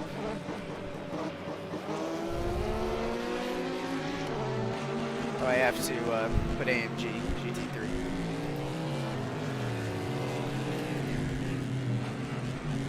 So those are your leaders in the class with 21 hours in this race remaining. Now we will take you through the top 5 in each class. So in DPI, Elio Castroneves on exactly 100 laps is leading in the number 60 Meyer-Shank Racing Acura. They're a little bit off cycle on pit stops, but that could come into play later on in the race. Second is Will Stevens in the number 10 Acura DPI. So the two Acuras are at the front, with Ringer Van de Zande in the number 01 Chip Ganassi Racing DPI in third. Fourth place is the number 31 Wheeland Engineering Cadillac DPI of Tristan Nunez, followed by the number 02 Chip Ganassi Cadillac DPI of Marcus Ericsson from, of course, IndyCar and previously Formula One, who you will all know very well. Mike Rockenfeller in the number 48 Action Express as well. And finally, Ben Keating remains in the number 5 Mustang Sampling prototype, the DPI. That leaves you with still 5 of them on the lead lap, but the 48 and the number 5 are 1 lap down. Mikkel Jensen leads in the number 52 Orica LMP2. In the LMP2 category, of course, that is the PR1 Matheson Motorsports team, followed by the secondary PR1 Matheson Motorsports car of the number 11 Josh Pearson. In third is, I believe, Tumen Vanderhelm in the number 69. That's one of the G-Drive cars. And in fourth is the other G-Drive racing car of Oliver Rasmussen. Or Rasmussen, pardon. They are in the number 68. And in fifth, you'll know Rinus VK as well from IndyCar, very talented driver in the number 29 Racing Team Netherlands car. Finally, we go to in the prototypes, LMP3, Gar Robinson in the number 74 Riley Motorsports leads, and in second, Jared Andretti in the number 36, Lance Willison in the number 33, George Kurtz in the number 54, and Nolan Siegel in the number 26. Pit stops are now underway. Felipe Nasser currently leads in GTD Pro, the number 9 Porsche 911 GT3R, of course, and then followed by Kyle Kirkwood in the number 14 Lexus. Third is Tommy Milner in the Chevrolet Corvette. Good to see them up in third place right now, as we do see pit stops underway with our own eyes. The number 60 Meyer-Shank Racing Acura DPI is in, so they will lose the lead of this race, but they will remain on the lead lap. I hope they're going to tear away that little piece of plastic. I don't think they're going to want that there anymore. There they go. And they're doing a nose change on the number 1 Chip Ganassi, perhaps for maybe a different aero configuration. Maybe the previous one is damaged, but they're putting on a new front engine cover and front wing piece, of course, which now just snaps on. I don't know if they necessarily took tires or anything else. I wasn't able to tell.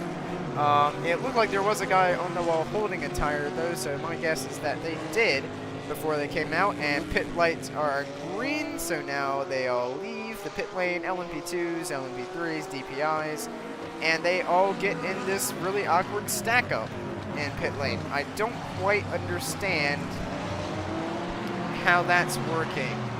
Yes, so they did change the front engine on the, or front engine cover, pardon, on the number 01 Chip Ganassi after they had made contact with Jose Maria Lopez in the number 48.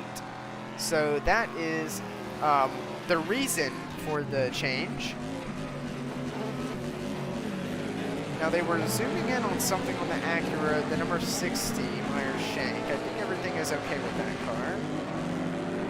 But we'll just check and make sure. Looks like everything is good to me.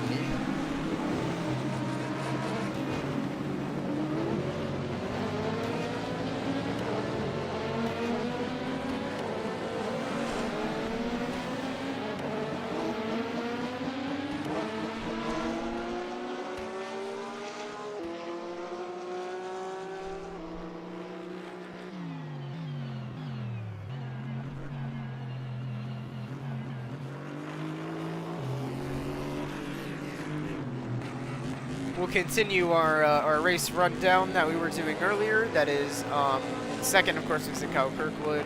Number 4, Chevrolet in third. The number 3 of Jordan Taylor still in the car in fourth. And in fifth is Alex Riberas in the number 23 Aston Martin. However, if those come down pit lane this next time, I'm sure that will all be changing. Now, first place car in the regular GTD that you'll find is the number 57 Windward Racing Mercedes of Michael Grenier, followed shortly by Sandy Mitchell in the number 39 Peregrine Racing Lamborghini. Then you find the third place, number 16, Wright Motorsports Porsche of Ryan Hardwick. They're having a good showing. And then fourth place, Spencer Pumpelli in the number 44 Magnus Racing Aston Martin. Good showing for them as well. Fifth place, Roman DeAngelis in the number 27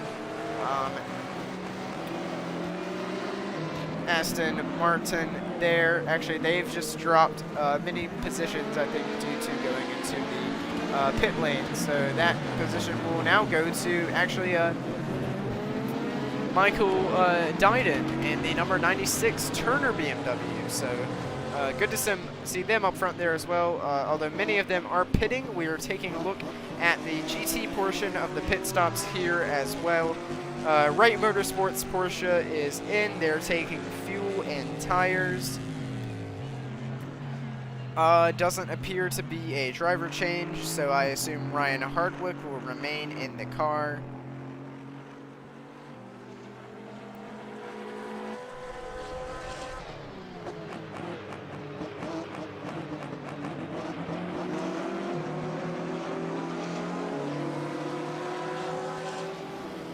And out they go.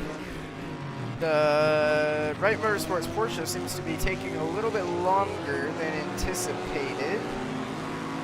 They finally do get rolling now. They're going to lose a couple spots, however. A little bit of blinky light action going on now from the Lamborghinis as they trundle down that tight pit exit. Which of course you can see just on the right of the screen in the game in rFactor 2. Very difficult pit exit. Probably one of the most notorious to crash into in the middle of the night. Of course, once again, very tight pitting accommodations with the Optimum Motorsport McLaren, the number 59, and then that's the number 71 T3 Motorsport North America, which I believe is not TR3, which I may have accidentally stated earlier. Both of those getting out fine. Who is in the number 59 at the moment? scored in 12th. That is Lance Bergetstein. Bergetstein. Currently behind the wheel of that car. Quite a lot of cars on the lead lap of their individual classes here. It's really good to see. Of course, we're only over 3 hours in, but still, very impressive to see that many cars on the lead lap. Just great to see the ever long ongoing field of just swerving, weaving prototype and GT cars all the way down the back straightaway, just trying to get some heat in those tires.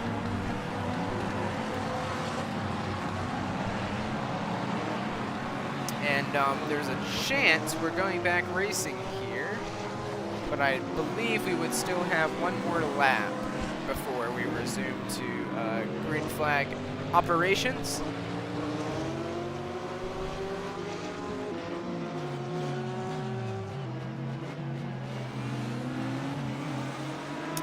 There are still a couple others who are deciding to dive into the pit lane, as we are not going green this time by. Should be another lap or so. And that is going to assume that's the, Aero Motorsports and also United Autosports coming in. United Autosports having a fairly quiet race so far. They're in 9th, actually last, of the non-injured LMP2s. Of course, there's the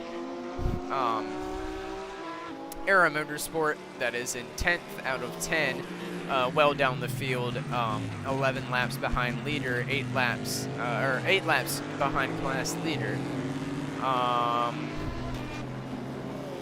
But they're still in it, they're still fighting. There's some more GT runners, and the tight squeeze for the Mercedes right in front of the Aero Motorsports LMP2. They're going to have to, of course, pull it back and then release it if there is enough room, and there is just barely to get through there. Man, those pit spaces are tight and cramped for this running with 61 cars. Such a fantastic field here this year. It's the 32, Gradient Racing. Exiting the pits as well. A couple stragglers, the 21, AF Corsa Ferrari. Of course, they were close to winning this thing last year.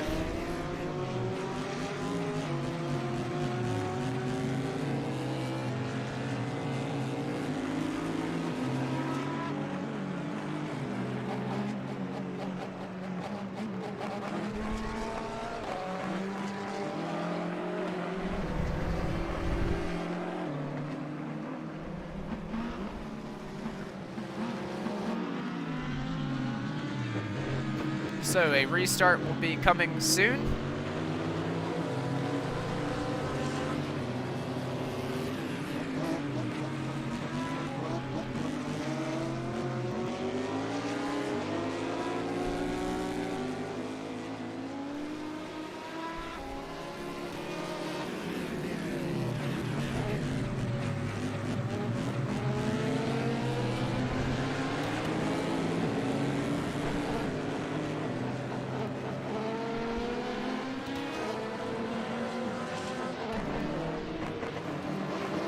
Still trying to keep their tires warm, swerving around.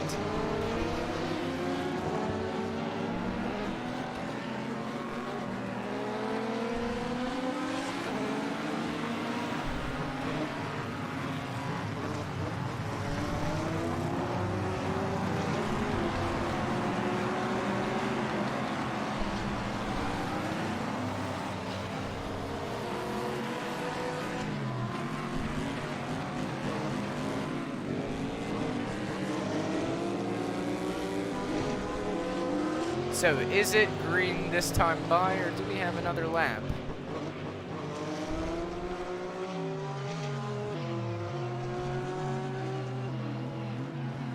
Another lap behind the safety car, we remain.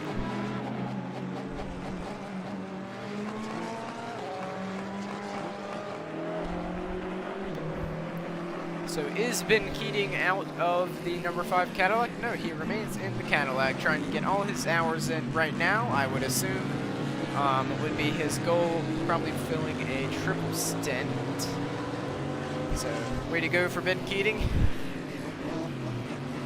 Again, many hours of driving throughout this 24 hours, and he may have completed that minimum time as he is coming down to the pits now.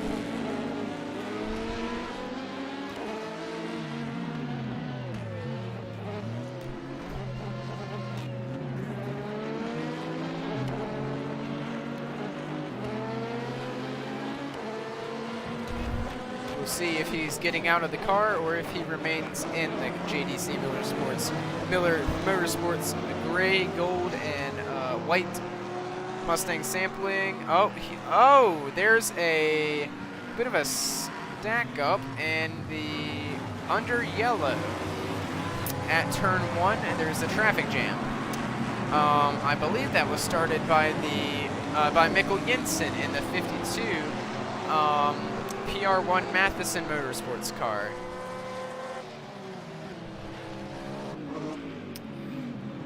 We'll have to take a look at the replay of that, but they all just kind of decided to just stop there, right where our camera is currently on the thing. Yeah, the 52 just took a little bit of a spin under cold tires, probably trying to keep them warm, and just had a little spin around and blocked a bit of the GT field from coming through. So, some bizarre scenarios playing out under yellow, but I believe that means that Mikkel Jensen is no longer the leader of the LMP2 category. That would promote Tijjman Vanderhelm in the number 69 G Drive to the lead. So that is quite significant for the PR1 Matheson Motorsports crew.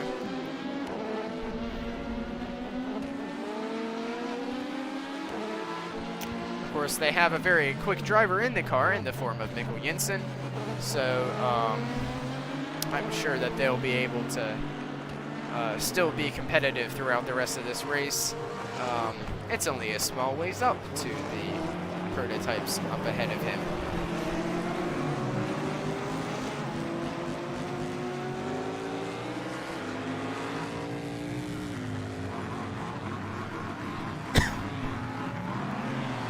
So, is it green this time? That is still some cars going into place amongst others.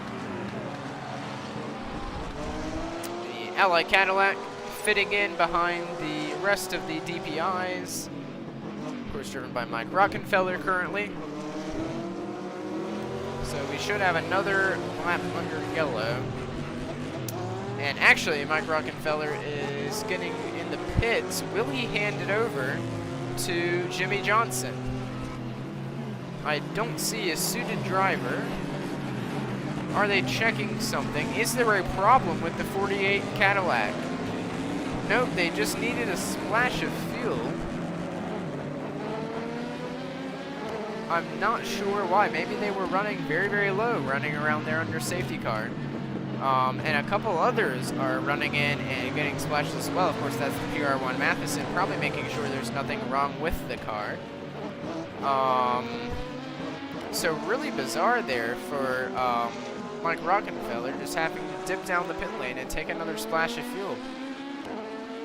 Yeah, shake of the head. He's very disappointed. He's stuck at pit exit because the light is not green. He is unable to exit the pit lane. As they are waiting, of course, he has to wait for this giant field of GT cars to come by before he is able to go. He's just sitting there waiting. There it's green. Now he goes.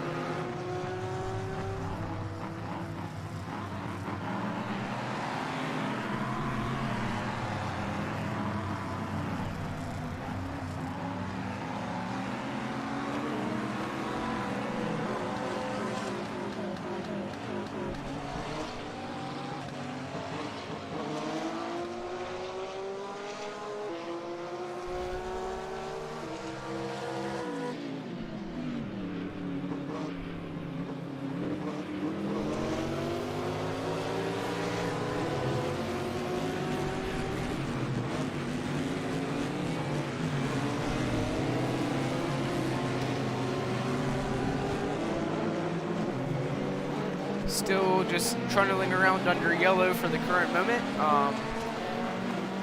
Currently Will Stevens and the number 10, Wayne Taylor, Konik Minolta leads the field. Acura DPI. Tristan Nunez and the number 31, Action Express Cadillac just behind, and the number 02, the secondary, Chip Ganassi Racing Cadillac just behind.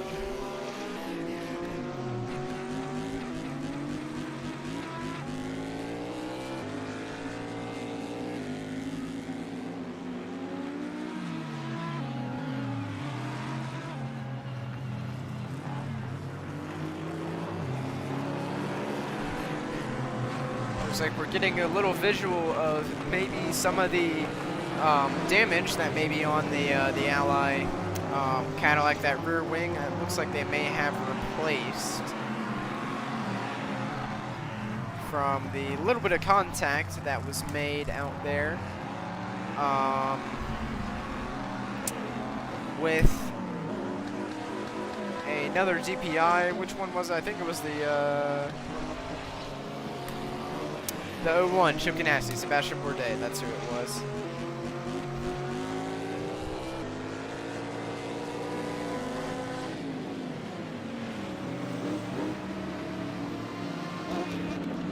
So still just moving around under caution.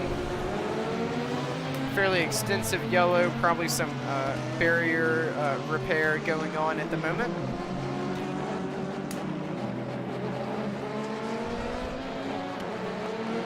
We go green, the sun will certainly be on its way to setting at 6 o'clock local time.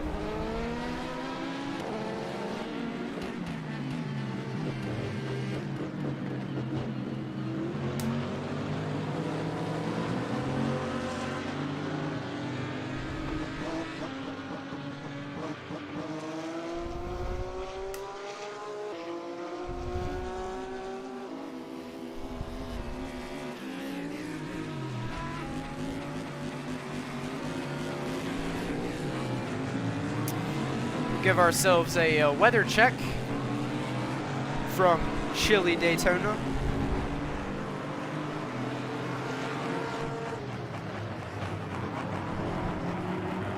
A mere 31 degrees it is in my area, not Daytona. But it is 45 in Daytona, which is by no means warm. Tonight, of course, it'll be getting down to 32, which is not far off the coldest 24 hours in Daytona on record, which of course was 1966, as we've been mentioning, where the high temperature was also only 48. That was our high we hit today, and the low was 28.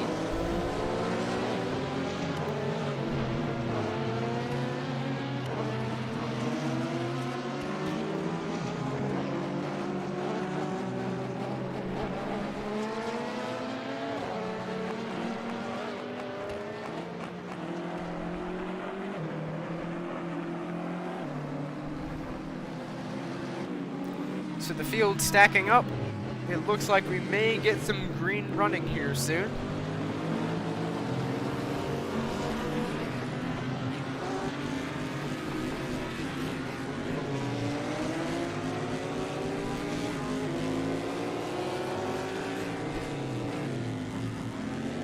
Beautiful scenes from the evening of Daytona, as it looks like we prepare for a restart.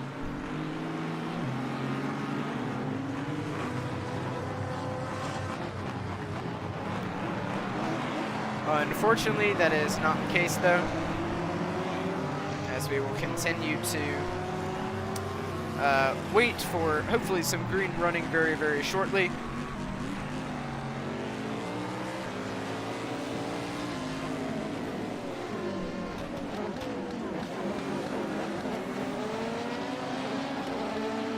And we are back to green indeed. There we go. Green flag is in the air. And they all stream down into turn 1. The sun setting. There's a lockup there from one of the DPI. I think that's the number 01, Chip Ganassi, as Will Stevens leads them all through that beautiful sunset and dust flying back there. The GT cars trying to make it through safe. Oh, there's some really sketchy moves going on. There's a LMP3 in the way.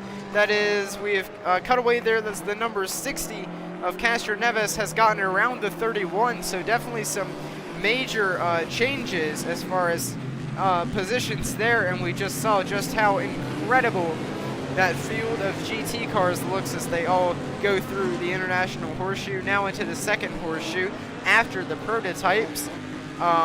Who are now making their way onto the banking. 3 wide. Mikkel Jensen goes past two LMP3 cars into turn 6 at Daytona.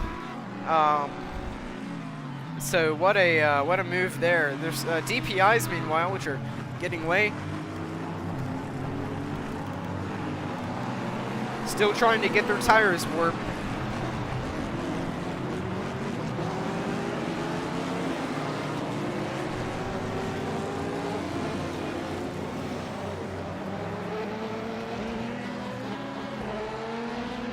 Look at that, just field of GT cars. They're so close. And here we have Castro Neves going for a move on Will Stevens. Is this for the lead? It is. It's for the lead.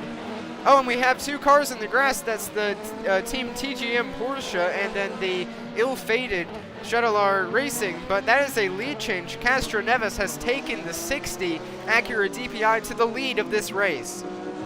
Around the number 10, Will Stevens. Now we look and it's 3 wide for the heart of racing, and then the Magnus car.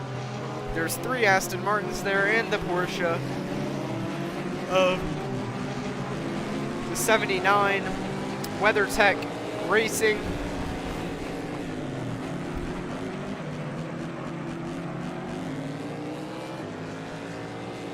They are still fighting as they go through the first horseshoe, international one, of course.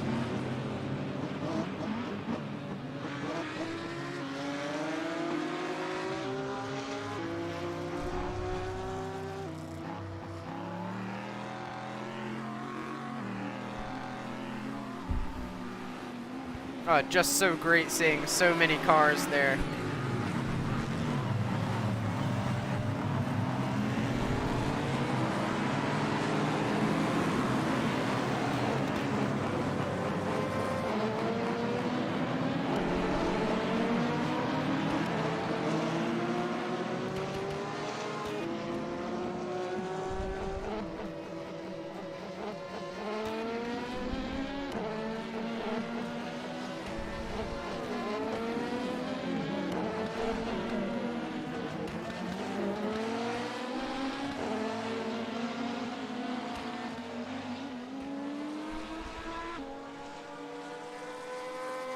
So the GTs continue on to the high banks.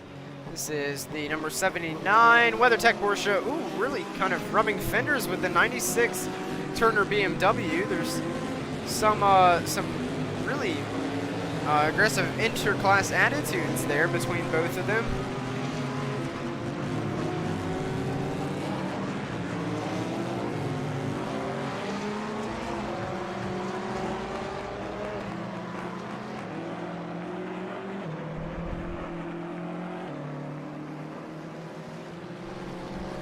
Oh, no, no, no, no, no, there's the 60. The 60 has a problem.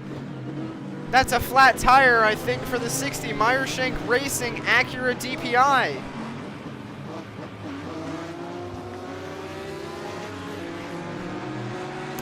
That is coming apart very, very rapidly as well.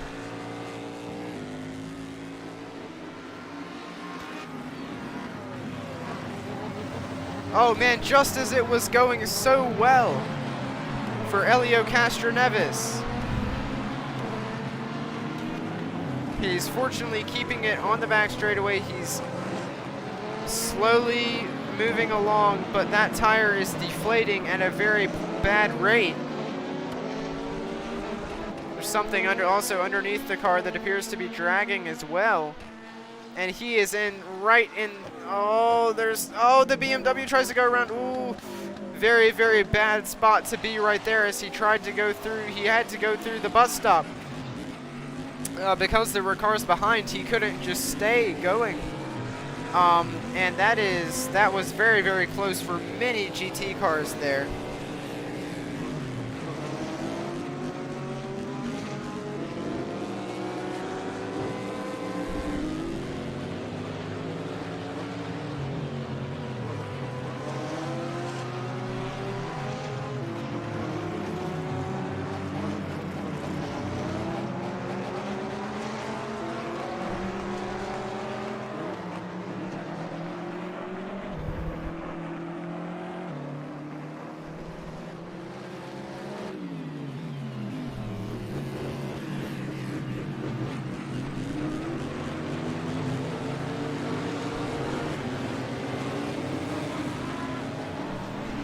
So they are finally making it back to the pits, our Meyershank Racing.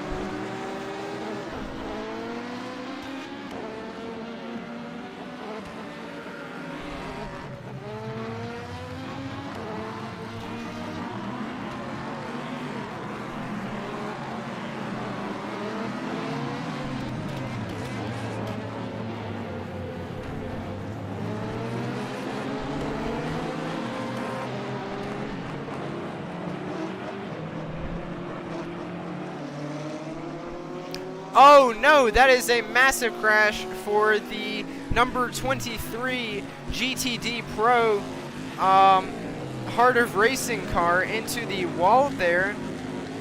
Major, major damage, and the caution flag is out.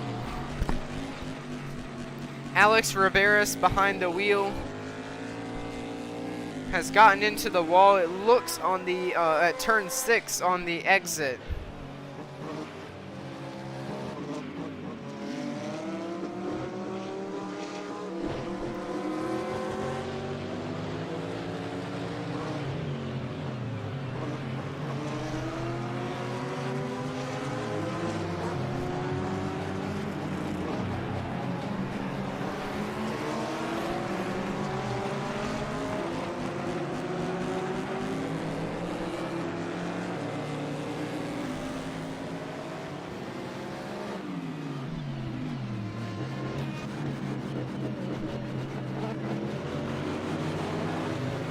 Oh no, and that is another car involved in the incident. That is the number 6 LMP3 car and the 39. This has been a significant incident.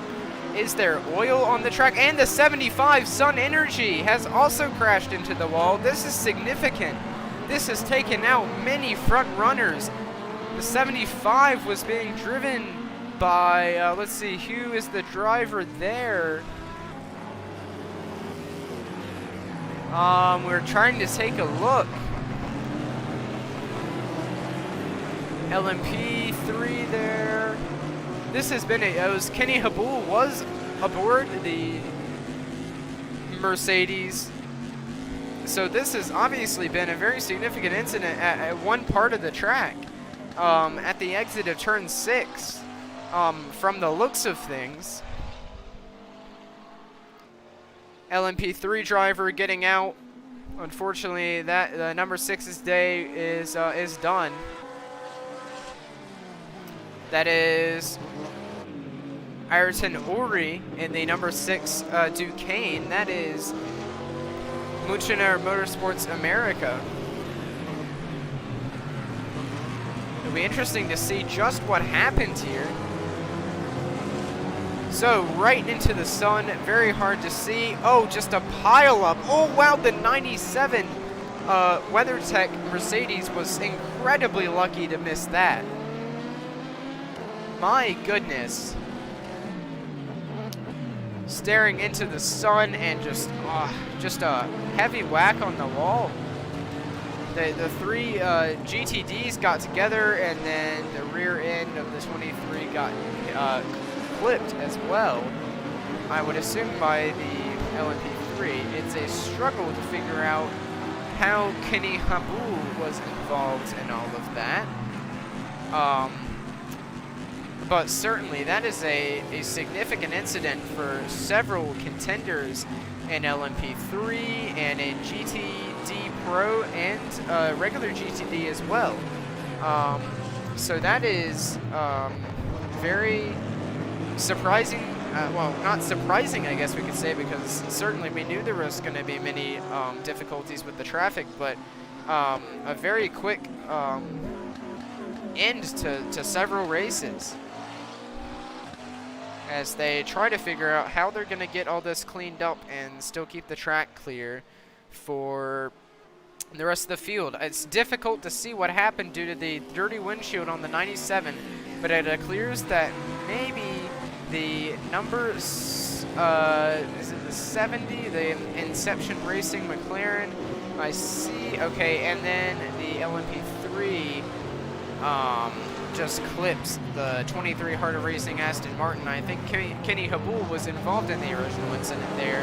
Just several factors, you know, it was difficult to see, and there was contact, and just a whole bunch of factors came together, and you end up with an incident there.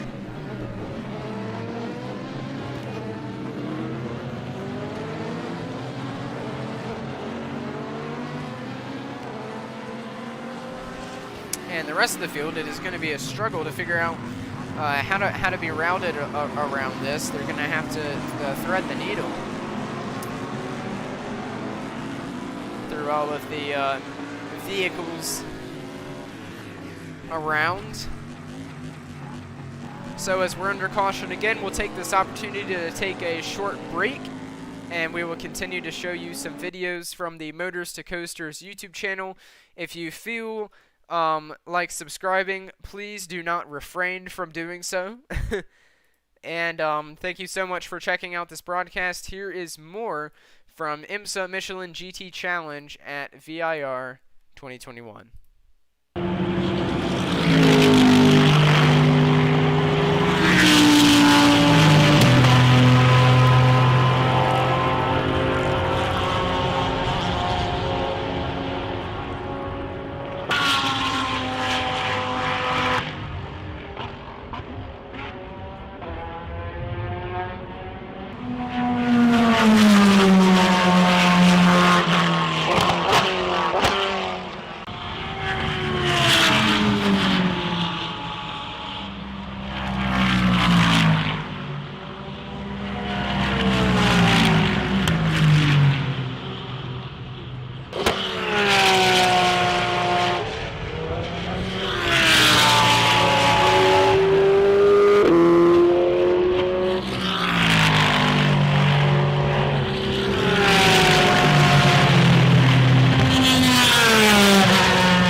Alright, so we are back here doing the best we can with this this Daytona thing, with our footage from the game and audio.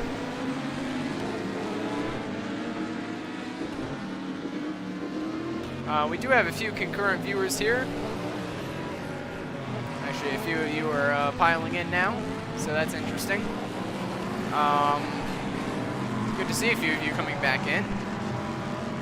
But yeah, we are continuing here with the Rolex 24. Kind of still debating things because I'm doing this the legal way, where I'm providing my commentary and that sort of thing. But there's other channels right now that are out there that are running, you know, they're just running the broadcasts. But they're just, you know, they're just running the real broadcast, which is illegal, but,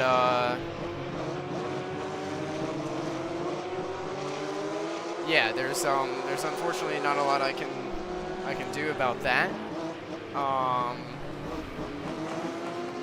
It's a shame that they're being allowed to continue running the broadcast because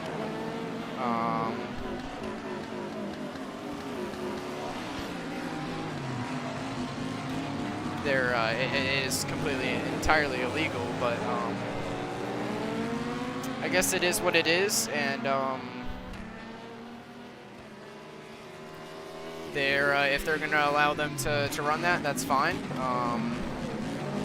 But I'm not going to continue streaming in the best way I know that I can for 3 viewers when, you know, there's someone running 1,500 people watching just a recopied over IMSA stream. I am very surprised that they're not taking any action against it. As I guess I will mention that they are about to take a restart here, or they're about to go in the pit lane, one of the two.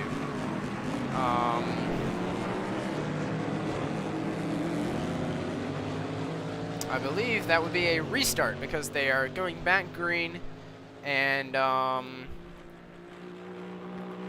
yeah, so that is the green flag back in the air. But unfortunately for us, I think we're going to be calling a red flag because these streams that are doing this thing illegally are really messing with our viewers, and it's very sad that they're being allowed to continue. But I guess it is IMSA's discretion, and if they see that it's fine, and in the past I have, you know, ran stuff with my commentary on their onboard cameras, that is IMSA stuff, and that works well for viewers, then I don't blame them for taking advantage of that, but it is very sad that IMSA is not doing anything to stop them from just completely stealing their broadcast and then putting it on YouTube. Hopefully they will be taken down, because it is completely stupid to just take and transmit a broadcast, retransmit a broadcast, that is. But I hope that you all enjoy the rest of the race. I have had a lot of fun commentating and that sort of thing on this, but to have only a couple viewers, you know, just not quite really worth it. But I'm gonna go and enjoy the rest of the Daytona 24. I hope you all do as well. It's been a fun little experiment, but unfortunately it obviously doesn't work. Don't worry, I'll still be doing plenty of things over on Motors to Coasters, focusing on my content there, racing stuff especially, and who knows, maybe we'll make some videos talking about the Rolex 24 and other races. But for now, goodbye, thanks for watching, stay positive, and live on. Peace.